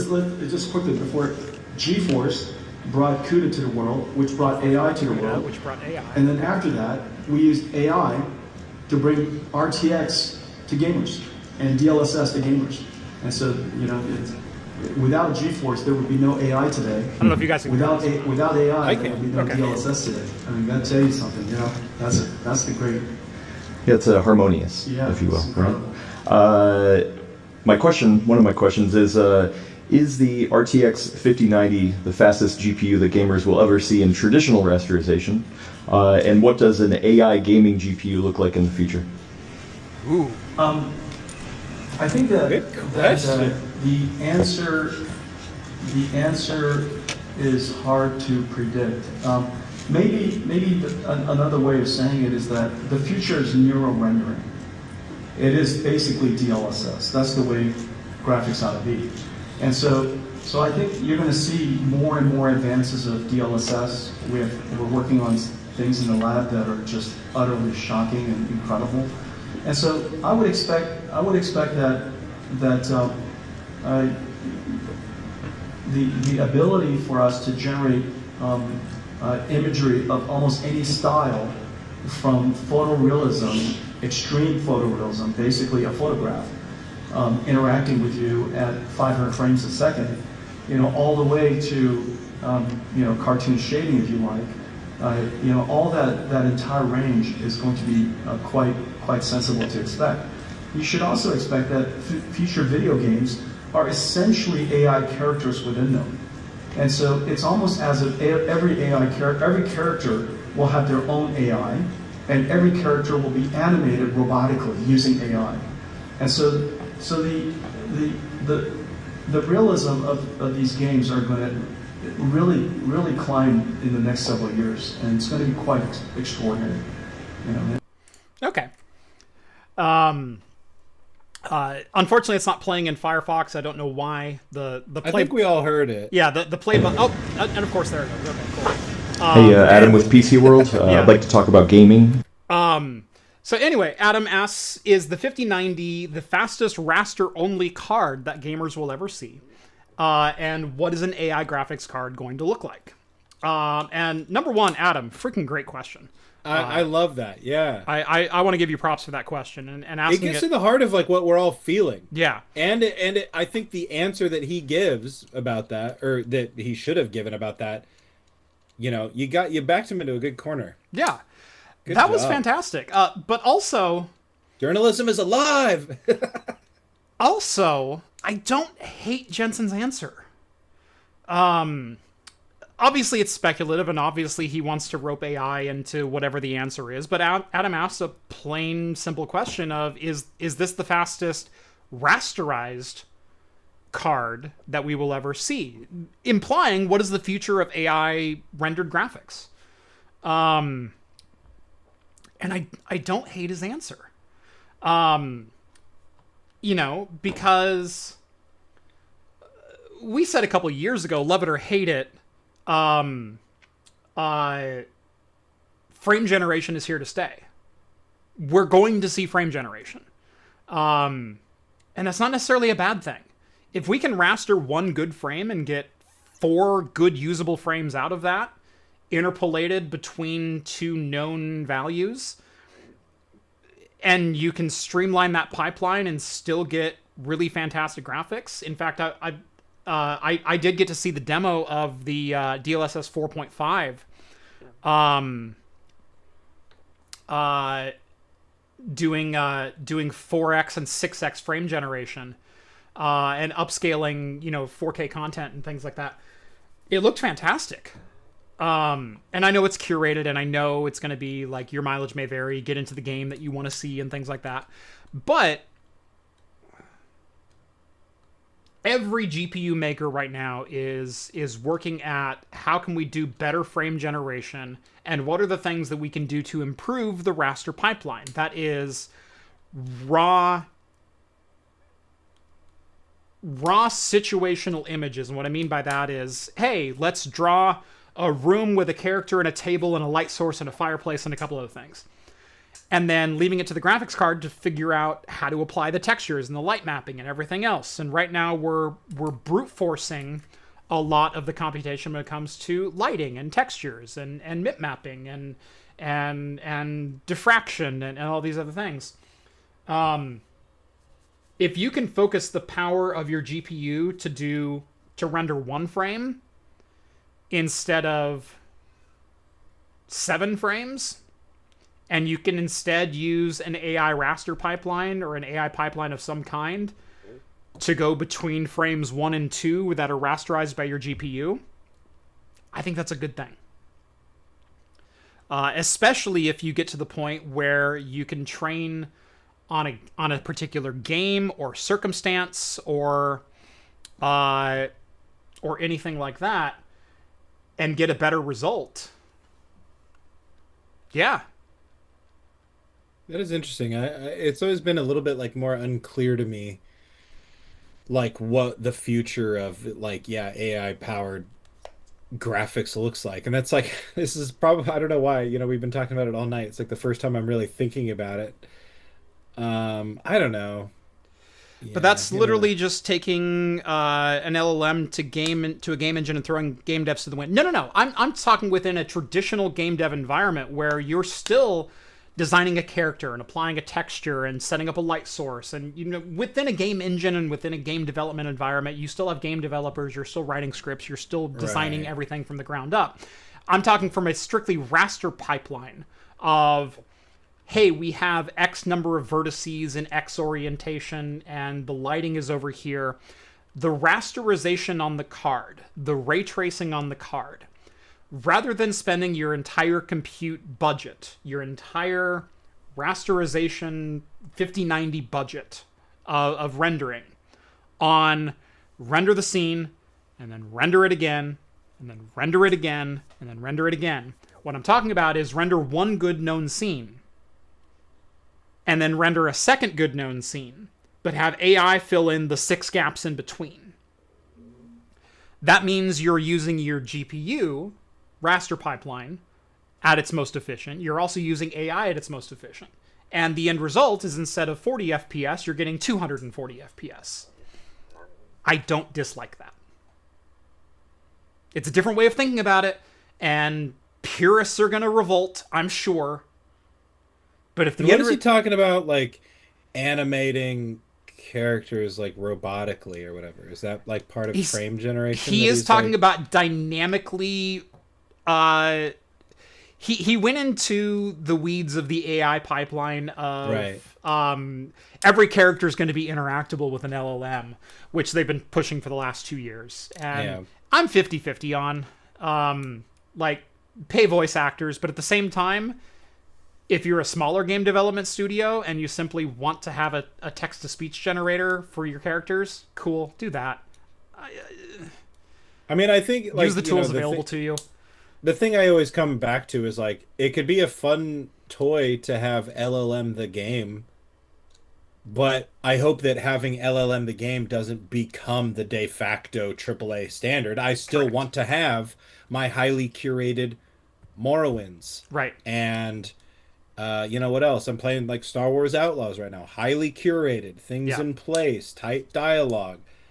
You know, Mass Effect with seemingly meaningful choices and things like this. Like that get to tell a story that the people who made it want to tell. Yep. But yeah. Yeah, and as Adam points out, that was the demo we saw at GDC where the AI was used to generate the character motion. Yeah, and look, there are AI ingresses into game development as well, but curated is always going to be better than generated. Always. A human creating an animation is probably, I won't say always, 9 times out of 10 probably going to be better than a computer generated animation. You know, figuring out how to, although I will say Cyberpunk's an interesting use case, because Cyberpunk's the first game that I can recall using this. The characters in Cyberpunk don't have lip sync. They didn't animate the facial movements. I believe it was Cyberpunk. They don't animate the facial movements in Cyberpunk. They give the characters the lines, and AI generates the facial movements, the mouth movements. So rather than generating facial mouth movements for characters speaking in 190 different languages, AI generates the face movements. Now, there's still curation there. There is still, look over here for said scene, look into the camera, you're talking to V, you're doing this, you're interacting. I'm happy, I'm sad, I'm this, I'm that. But if that takes dev time off the table to be able to curate other things, that's just a faster pipeline. We already use AI, it's just we don't call it AI, we call it machine learning, or we call it algorithm. I don't dislike using AI tools for game generation to make game devs faster. Yeah. Well, there's a far leap between machine learning and LLMs or whatever. I mean, and there's also a fine leap between using AI tools and replacing developers. Yeah. And if you can make your developers more efficient, excellent. If you're replacing your developers, you're a shitty company. Yeah. Who is putting out a half-rate product. Right. Hey, you know, the other thing too is, I mean, I guess if it's one thing if you got to get things out fast, but it's also at the end of the day, it's like, you know, you're working one way or the other, right? Yeah. I guess it means if you're making 2 games instead of 1, but I don't know. Yep. I'm old school. Interesting question that I hadn't been thinking of. Yeah. Not tech support chimes in. We really need to break down AI into the actual specifications. LLM, diffusion models, feedback neural network, expert system. Yes. It's not just all AI all-encompassing. These are individual tools that have been developed. Yes. I think that's part of like the big grift that we see with like the kind of like the push for like Gen AI and like via LLMs and stuff, is that like they've co-opted the name AI. Yeah. Because we've seen over the last 10 to 15 years lots of headlines about how AI has served us by predicting future antibiotics and by detecting cancer and helping to predict new elements or something. I don't know, right? But the point being is that like it had this connotation that we had come to trust. Yeah. That they then co-opted for their own use and like, well, this is AI and it's, you know, we're going for Gen AI and blah, blah, blah. And you interact it with this way. And then it all sucks. And people who can then kind of like cast doubt and have this like weird sort of middle ground of like nuance where they're like, we've been using AI for years and all of a sudden you hate it. Mm-hmm. Well, yeah, we've been using AI for years, but not this shit. Mm-hmm. You know what I mean? Yep. I don't know. Yeah. I don't mind the use of machine learning tools or algorithms or anything like that when it comes to game production or production in general. Where I draw the line is it's not human curated, it's not human designed. We're a lot better at building things than we give ourselves credit for. And I mean, you can look at so many. You can glance at videos online and tell there's something wrong with them. All the AI generated videos that are coming out, all the Ring doorbell cameras that are coming out that are somehow in the middle of the door or behind a screen door or not anywhere where you would be able to place a Ring camera, like floating in air or things like that. And just tell the physics are wrong and the shaping is wrong. And why didn't that cat leave footprints in the snow and things like that? Why did that, you know, we're really, really good at not only engineering things to do things, but also identifying things that are not human designed. At least most of us are. Yeah.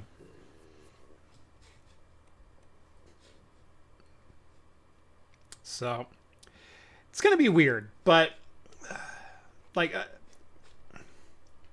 with all takes that I have on the channel, obviously subject to future incorrectness. Right. Yeah. Look, I have a lot of nuanced takes, and AI is about as nuanced as I get because, I mean, I point back to a video that I recorded 3 years ago, which is the AI use in creative subjects and applications, and the morality around AI generated content. I have used AI generated content on this channel for backgrounds that I wanted to put myself in, that I didn't want to pay a license fee or go photograph a location. Speaking of, he's using one right now. I'm not, but just kidding. Because it would be funny, because it looks like you're... No, don't do... Oh my god, the AI is getting overwhelmingly powerful. Oh, he didn't bring it up to... He didn't bring it into focus.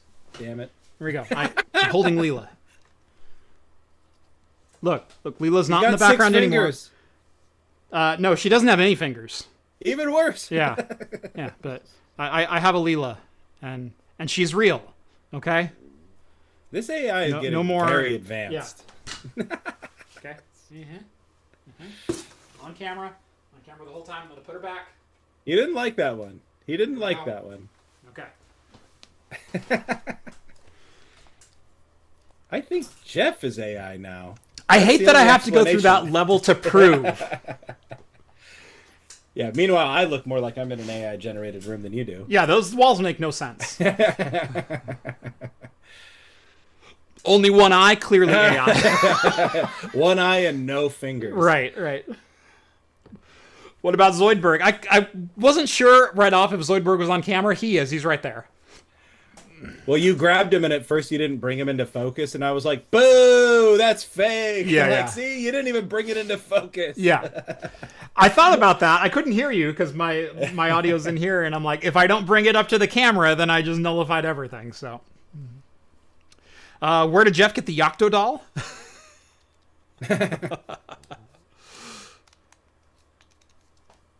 But I'm not against AI, but I am for moral AI use. I am for it not replacing people, but enhancing workflows. It's never going to... The reason the AI bubble exists is they want to replace workers. The thing is, it's probably never going to do that, at least not LLMs, at least not in their current iteration, at least not for the next 50 years. I think there's also an element of the bubble existing not just to replace workers, but because it's completely self-serving, right? It's also become about how can we print money? It's making people that are inside more money. Yeah. And so as long as it's doing that, it's going to continue printing money. And that's Yeah. exactly the reason. If someone needs to hear that they can replace all their workers in order to buy in, that's what they're going to tell them. If somebody needs to hear... I mean, look at what's happening with Grok, for instance. That's like we didn't even do a story on that. This is one of the biggest things of the weekend. Grok is generating child exploitation material, and that hasn't stopped anybody from using it, as far as I can tell. Yeah. That hasn't stopped. That hasn't made anybody go, "Oh, wait a minute, maybe this." Like, if this is happening on Grok in public, what is like others? Yeah, Yep. it's just mind-boggling.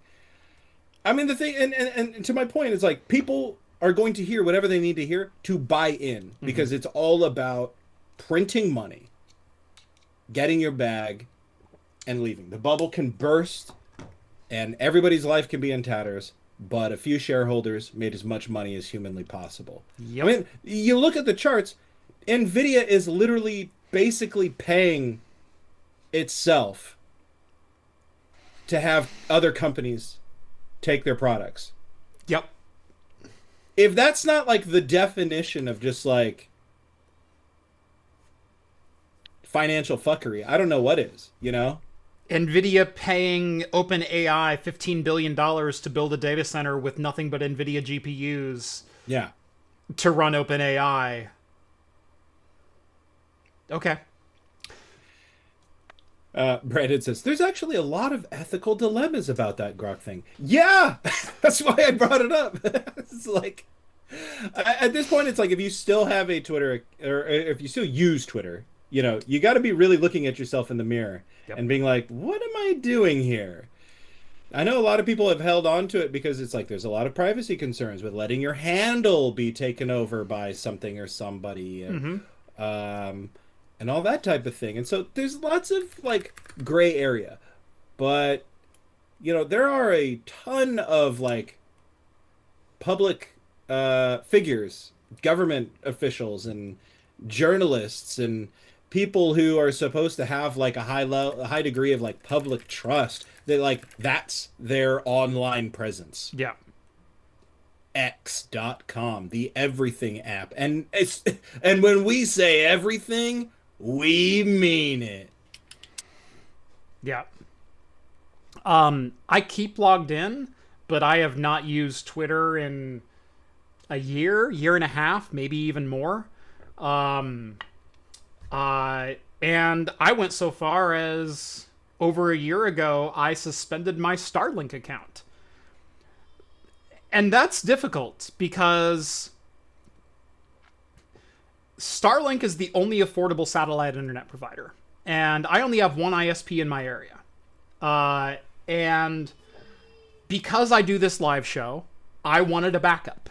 And I've reverted to Starlink a couple of times. Once even during the show. I lost internet during a show and got back online because I had Starlink. About a year ago, I canceled my Starlink account because I would not support Elon Musk in particular anymore. Can't do it. Not going to give him a dime. I don't care. I don't care that Starlink is kind of under SpaceX and also this and also... I don't care. I can't support it. I can't give that man a single dollar. Won't do it. I won't charge at Tesla superchargers. I have an adapter. I won't do it. I will not charge at a Tesla stop because I will not give that man a single penny. Good. Self-censoring here. No. Won't do it.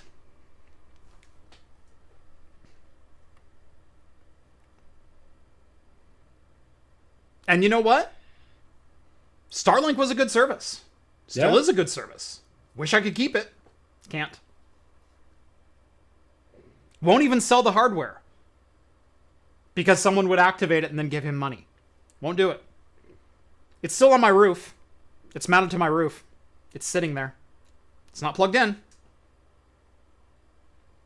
Yeah. Sell Starlink. Maybe I'll turn it back on.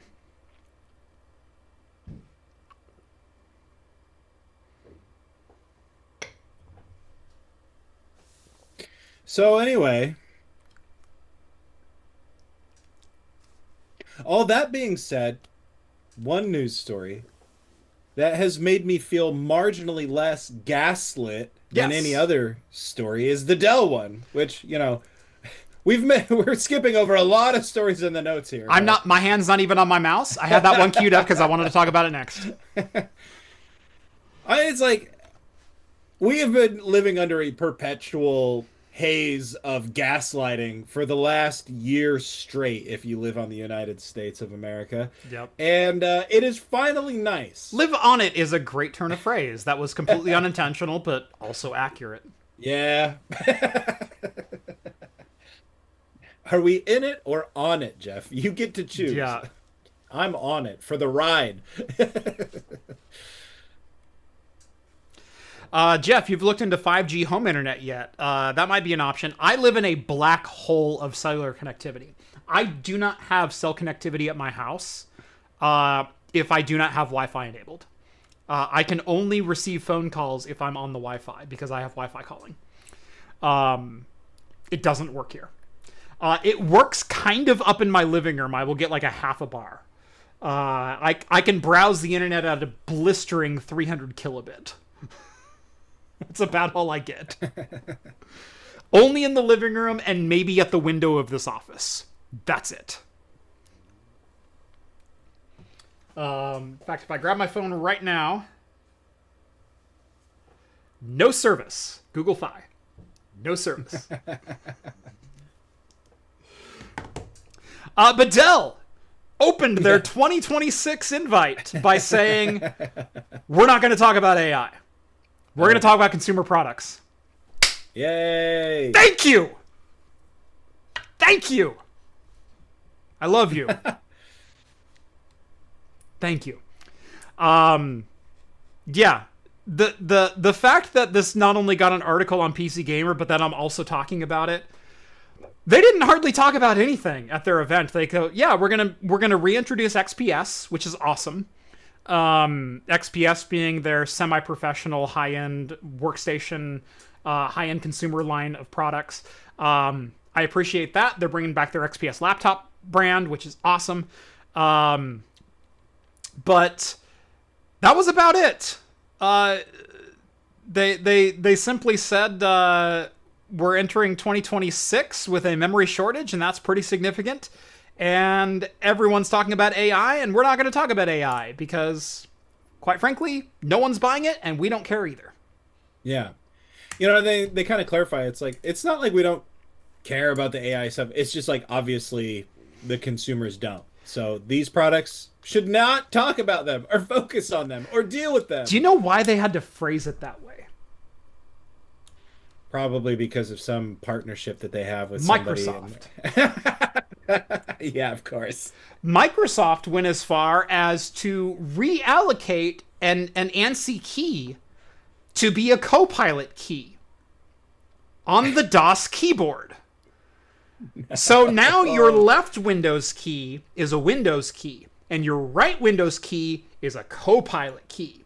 Oh, and by the way, if you want to sell an AI-ready PC, you have to have a physical CoPilot button on your PC, which is why we're getting mini PCs with CoPilot buttons on the front of them.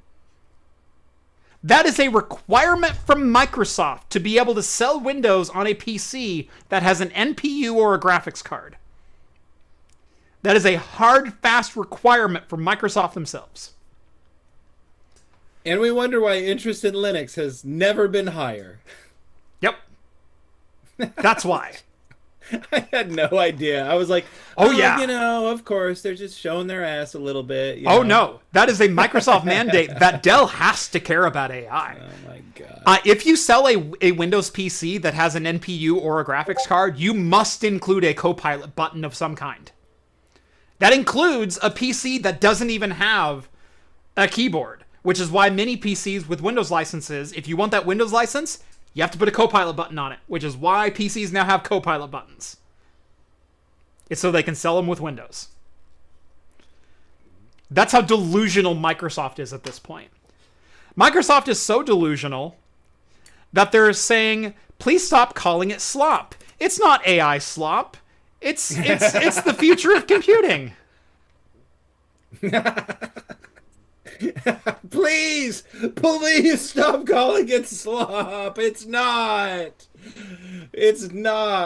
Yet there's a couple of funny stories to also come out this week relating to Microsoft and AI Slop. And it's not simply Satya Nadella saying, please stop calling it AI Slop. It's really good. You please use it. You know who loves Slop? Pigs. So you can't see it, but I have 3 Microsoft related tabs open. This is the center tab. This is the Satya Nadella, God, sorry, saying, please stop calling it Slop. On the left tab, Microsoft scales back AI goals because almost no one is using CoPilot. I wonder why that is. Is it a piece of crap AI chatbot that you tried to shove into every nook and cranny that you could possibly shove it and no one wants it, including into fucking Notepad of all things? CoPilot is in Notepad, the text editor that shouldn't even have spell check. You know why I want Notepad? Is so I can open any files and modify system changes. I don't need spell check. Stop entering page breaks. Stop correcting syntax. And I need it to say exactly what it says in the case that I put it in. Stop correcting me. Notepad+++. Download it. Do you know what's really funny, though? Is over in the other tab. Is because no one was adopting CoPilot and Microsoft needed those AI numbers to boost their stock price, they have renamed Office 365 to Microsoft 365 CoPilot. It's no longer Office 365, it's Microsoft 365 CoPilot. So everyone now, if you're using Microsoft Office 365, you're using CoPilot, which Microsoft can put into their annual earnings reports and say, look how much AI is boosting our business, even though all we're fucking doing is selling them the same Office license they've used for the last 30 fucking years. Dude, the shareholders are so happy with Microsoft right now. They're so happy. Oh. Should I? Damn it, the rant alert is off. Hold on. No, that's not it. Come on, buddy, you can do it. Hold on. Why don't you just get CoPilot to do it? You know, funny thing about that. Dang it. Okay, there's that one. Where's the...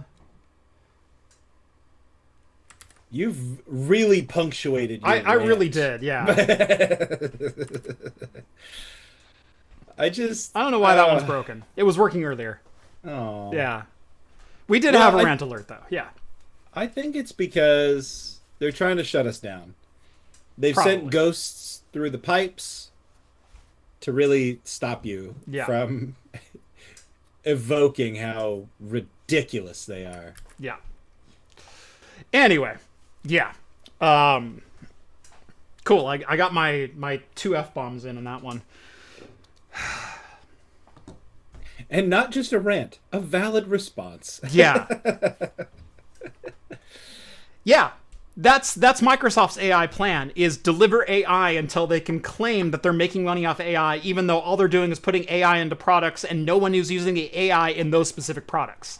That is Microsoft's current and only goal when it comes to anything that they sell. Anything.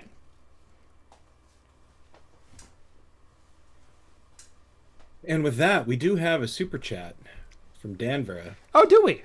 Did I miss that one? I did. Denver sends over $5. Thank you so much. Looking to Calyx Internet, same people as Graphene OS, $500 a year, but it's a non-profit tax deductible. I've done a terabyte a month unthrottled. Excellent. I will give that a look. If it's 5G, though, not going to reach me. It has to be satellite. I am at the top of the hill, but I'm in a depression at the top of the hill. And airwaves don't reach me very well. I can't even put an HD antenna on my roof and get more than 2 channels. Like, it's awful. Living at my last house, I got like 17 HD channels over the air. Here I get 2, and I'm not that far from where I used to live.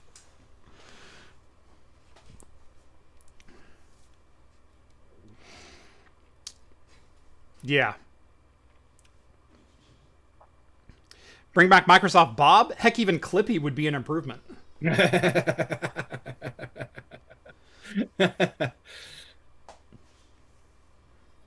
Yeah, Trucker says Bob and Clippy would never force Slop on you. Exactly. Clippy had higher standards than that. Dude, Clippy was a boss, dude. OG. Just trying to help.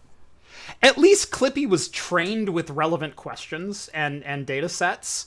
CoPilot, I love how this pans out. CoPilot is heart garbage with how bad it is knowing its own product stack and its own PowerShell syntax. You'd think it would have been trained on Microsoft KB articles, but nah.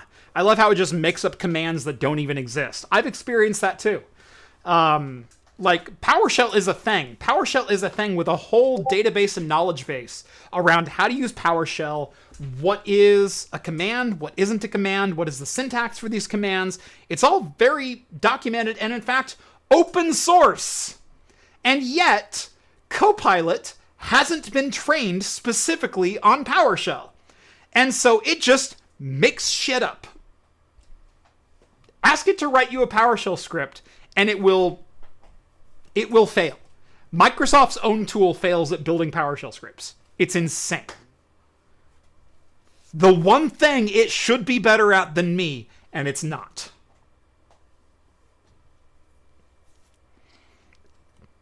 What are you going to do? Not use it. It's the only choice we have anymore. Yep. Do you know how hardcore I am not using Microsoft right now? So last year, a lot of you know, I went through a, this was end of 23, I think April 23 to about the end of 2023, or 24. Was it 24? Crap. Yeah, it was 24. About April in 2024, I got pissed off with my Windows PC, and I went, screw it, I'm building a Linux box. And I built myself a Linux PC. And I switched to Linux. And I did a 30-day challenge video. In reality, I was on Linux for like 6 months. And I was on Linux for 2.5 months before I even filmed that video. But 30-day challenge gets clicks. And so I did the Linux challenge. I fully converted.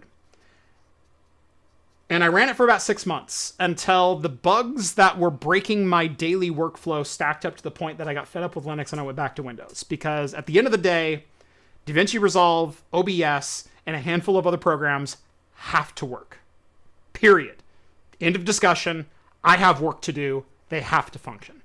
And DaVinci Resolve was one that wasn't running on the distro that I had chose. I had window management issues. I had little bugs that were cropping up with various pieces of my workflow. Zorin wasn't the choice. Maybe I can go back. Maybe I can go Pop OS, a little bit more mainstream one. Maybe it'll be better. You know what I did? I'm on Mac OS. About 3 months ago, I got pissed off at my Windows PC again. I'm on a base model Mac Mini M4. 16 gigs of RAM, 10 core M4, Base model, $599. You can go pick it up at Best Buy today. That's what's been running my channel for the last 3 months. And you know what? It's freaking great. And you know what? They're not ramming AI down my throat. They're not. Careful, bro. You're gonna put a video out. You're gonna put yourself out of business, man. You're not gonna have any computers to build anymore if you just keep saying go to Best Buy and buy the Mac M4 Mini. I mean, for professional work, yeah. If you have work to do, go buy a MacBook. Period. End of discussion. I don't care what your work is. Go buy a MacBook. You will be happier for it.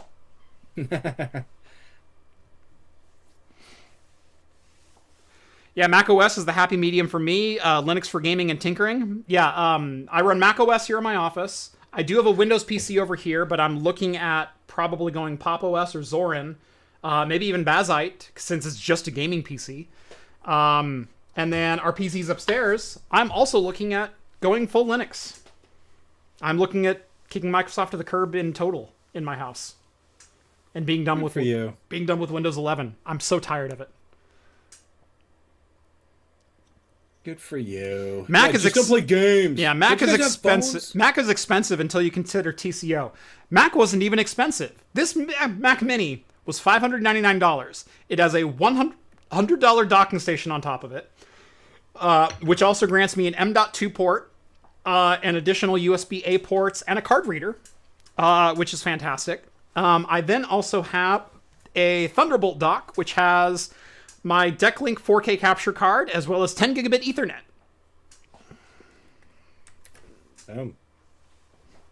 Done and done.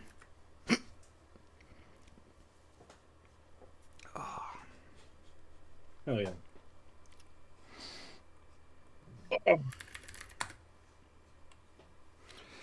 So, yeah, that's what I've done. And I don't think I'll be going back.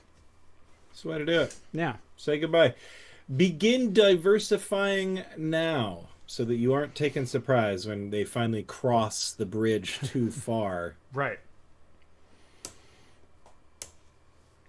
So lots of little things you can do until then, right? Doesn't have to be just all get off Windows. You could start with, you know what a good one is? A good, easy one.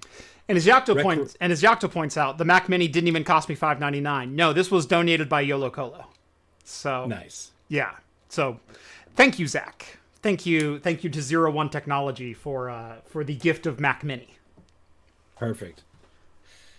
But anyway, if you want to practice getting off of ecosystems that you're familiar with, start by dropping your Spotify subscription. Or maybe one of those streaming services. You can test the waters, see how you can get around without it. Yep. You might be surprised, and before you know it, cutting ties with Microsoft might be easier than ever. You'll have built up your skills. Yep. So take those little steps. Because Spotify sucks. But not our podcast. Listen to our podcast on Spotify. Absolutely. Or wherever you get your podcasts. You know, I mentioned Spotify simply because that's a good landing page. They don't sponsor us. That's not a sponsored piece. No. So we have a whole podcast syndication that we do. We run a script to scrape the audio. We then push it to Spotify, Apple, Google, and I think one other place. And then that gets syndicated about 30 different locations. And so that's how the podcast gets out. We have like 4 main sources that we post to, and then it branches out from there. It's actually kind of funny because, like, you know, like, to this day, like, probably the most important one to aggregate to is Apple, because, like, so many of all of the podcatchers and apps and different platforms and stuff pull from Apple. That's why it's called a podcast. It started with iPods and downloadable streams of consciousness that you could listen to. And the really annoying thing is like, I don't understand quite when Spotify became the de facto way for podcasters to promote their podcast, because I think that it cuts into your download metrics that you might otherwise use, like if you were self-hosting or hosting on another service, because now they're going to Spotify, and I don't think that it quite gets it the same way. At least like when I'm dealing with my own podcast, like the metrics from Spotify and the metrics from literally every other platform are distinct from each other. Yeah. And it makes it really hard to promote to like potential advertisers or whatever. Yeah. Because sometimes they want to go, well, how you doing on Spotify? I'm like, fuck Spotify. Why would I tell people to go listen to my shit on Spotify? Yeah. I self-host it. Go to my website, Yeah. you know, or download it on your favorite podcast app, you know. I've been using Podkicker for like almost 20 years now. And it's like only in the last year did they start putting ads, which is like kind of annoying. But the best part is like they're all easily dismissible. Even the things that are like, go, you know, use our Premiere service or whatever. Easily dismissible. So I'm still on the free version. It's great. So Spotify sucks. Here. He says, Jason says, I use Spotify because I can't afford everything I like. It works the best for me. I tried most of the better services. There was this like weird service that they used to have where you would go to a store and buy a CD. You used to be able to put them in your car. It was pretty cool. That's what I do.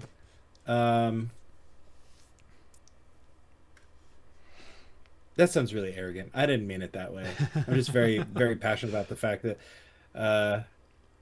Spotify is the devil. And they can't pay any of their artists things, yet they can buy the world's stupidest podcast for $100 million. Yeah. So... yeah. Have you tried stealing? Not tech support says.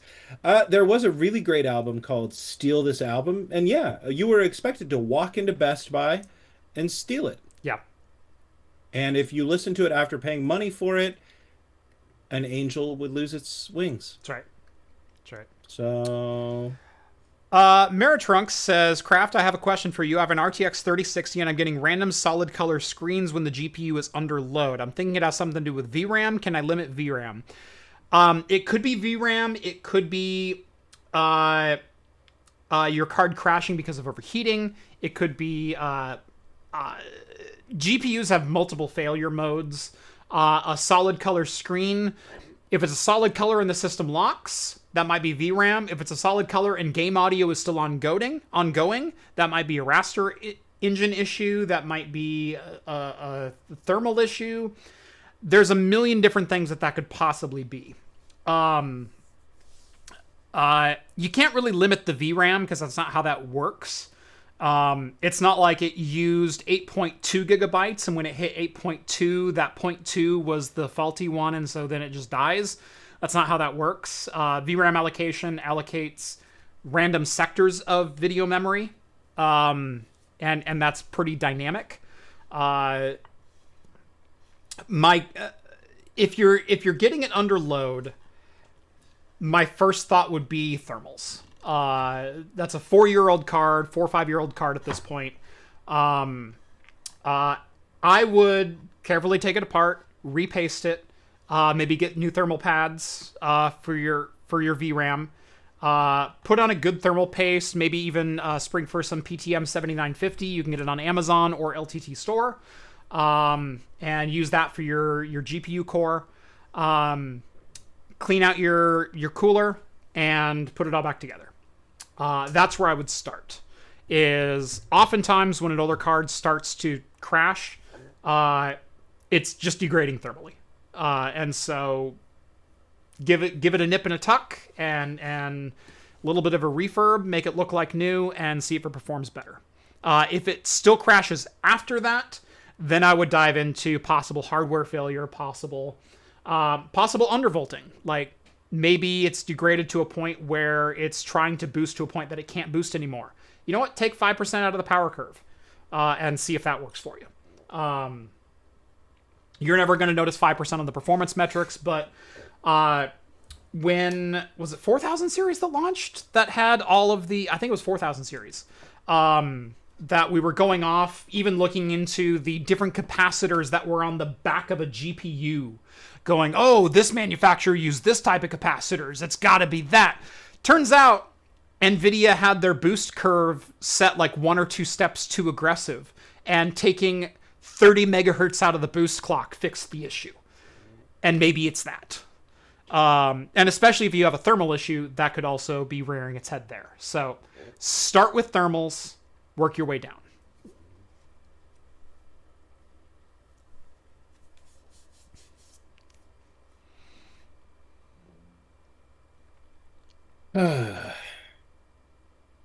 Not bad for a non-CES show, Jeff.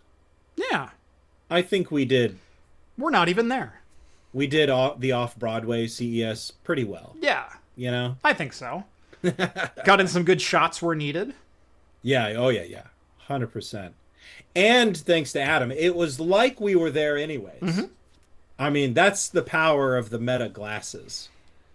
I mean, that first-person view of really sticking it to Jensen, that was pretty cool. Yeah. I honestly do love Adam's question. I also don't hate Jensen's response.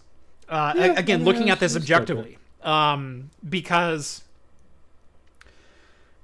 look, you can keep chasing that raster bunny all down the rabbit hole you want.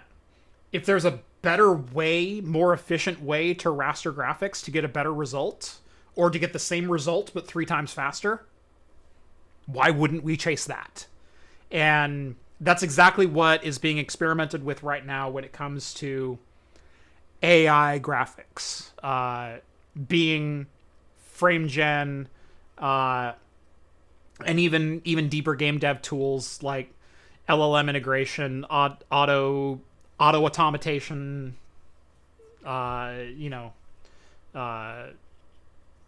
animation, language, all that kind of stuff. If there's a faster, more efficient way to do it so a game developer can reach their end product faster and better, I'm for it. Isn't ray tracing supposed to be like distinct from rasterization? Yes.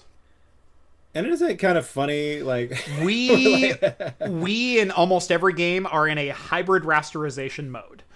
Ray tracing as we know it is rasterization with enhanced ray tracing. And so that is, you're still rasterizing your triangles. You're still building up your geometry. But then you are reverse analyzing the light from the perspective of the camera, shooting out rays from the perspective of the camera, and seeing where they bounce in relation to light sources. And so we are still using the geometry of rasterization to calculate ray tracing. True ray tracing, which is path tracing, which is in a couple of games. We have it in Cyberpunk. We have it in Indiana Jones and the Last Circle, or Great Circle, or whatever that game's called. We have it in a couple other games as well. That is foregoing traditional poly rasterization for pure ray tracing. From the camera's perspective, we're going to send out a ray, and when we intersect where an object should be, how does that light interact with the object as it sits? But even that, I believe in Cyberpunk, is still a hybrid method of doing it. As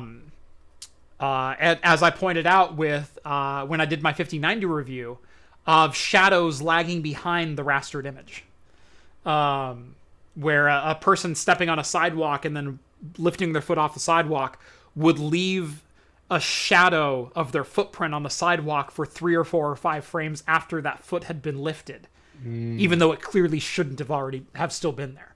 So that there are elements of path tracing that we're still trying to figure out how to integrate it into our current pipeline or evolve from the current pipeline. But most ray tracing is hybrid still. Gotcha. Ray tracing in the verbatim sense of the dumbed down sense that most developers use means reflections. We are ray tracing our reflections, which also eliminates ambient occlusion and does a whole bunch of other things to your raster pipeline, which is beneficial to the end product.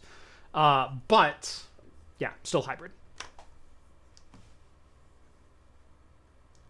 Sweet deal. Yeah. If you guys haven't liked the stream yet, make sure you do it. Smash that thumbs up. Please do. Please do.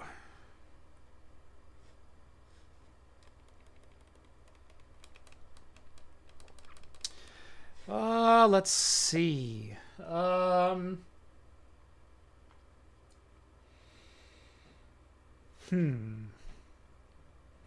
I guess stay tuned to the channel. We've got a... I've got another video coming out on the microcloud. I've got another video coming out on the 6000 Ada workstation card with maybe a little Proxmox and vGPU. Maybe. I've got a vGPU video coming out for the V100 server. I've got a pair of Dell GB10s. If you are interested in doing some local AI stuff, we're going to compare a pair of GB10s for the same price that the V100 server sells for right now, and see if it makes sense from an AI standpoint. What else do we have coming up? I have so many project ideas. Sorry, Blackwell.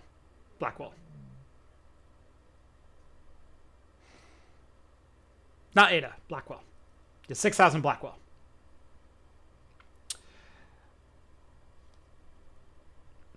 Yeah, more V100 content is always fun. That's what I thought too. Plus, I love watching Yocto's power meter just spin like a top. It's great.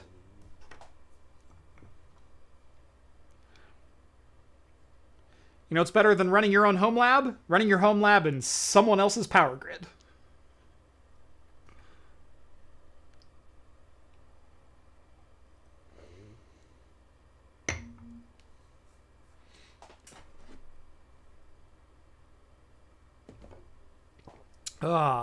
Anyway. I think that's about it. Heck yeah. Rhett, you got anything else that we didn't get to? There's always things. I'm giving Praetor, by the way, a little bit of a hard time. I'm just I'm just ribbing you gently, by the way, but I'm a big fan of not streaming. Obviously, everybody's going to do whatever they're going to do. But yeah, as far as for me, speaking of streaming music, I recently recorded and produced an album that's pretty cool for my buddy. You can see it on leftychubs.bandcamp.com. It's a name your price model. So a penny gets you like 8-9 tracks or something like that. Kind of fun, funny folk punk stuff. So if you're into that, go check it out. leftychubs.bandcamp.com. Also, a short story of mine was recently published in Savage Realms Monthly magazine. See, look, there's my name. Woo! You can get it on Amazon by looking for Savage Realms Monthly number 41. And if you get the print version, Jeff, you also get this on the back. Look at that lady right there. There you go. She's fully covered, kind of. Yeah. Huh? Yeah. Right? I mean, so I know how everybody feels about scantily clad redheaded women. So I mean, I know how you feel about scantily clad redheaded women. Like I said, everybody must feel that way, right? It's normal. Just so everyone knows, Rhett's wife is a fiery redhead.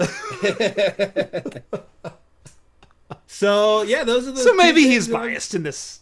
I'm very biased. Yes.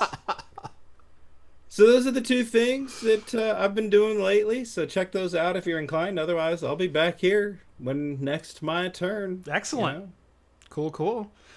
Yeah, lots of fun content coming on the channel. I guess you might need to start calling some people in different cities and finding if they'll host us.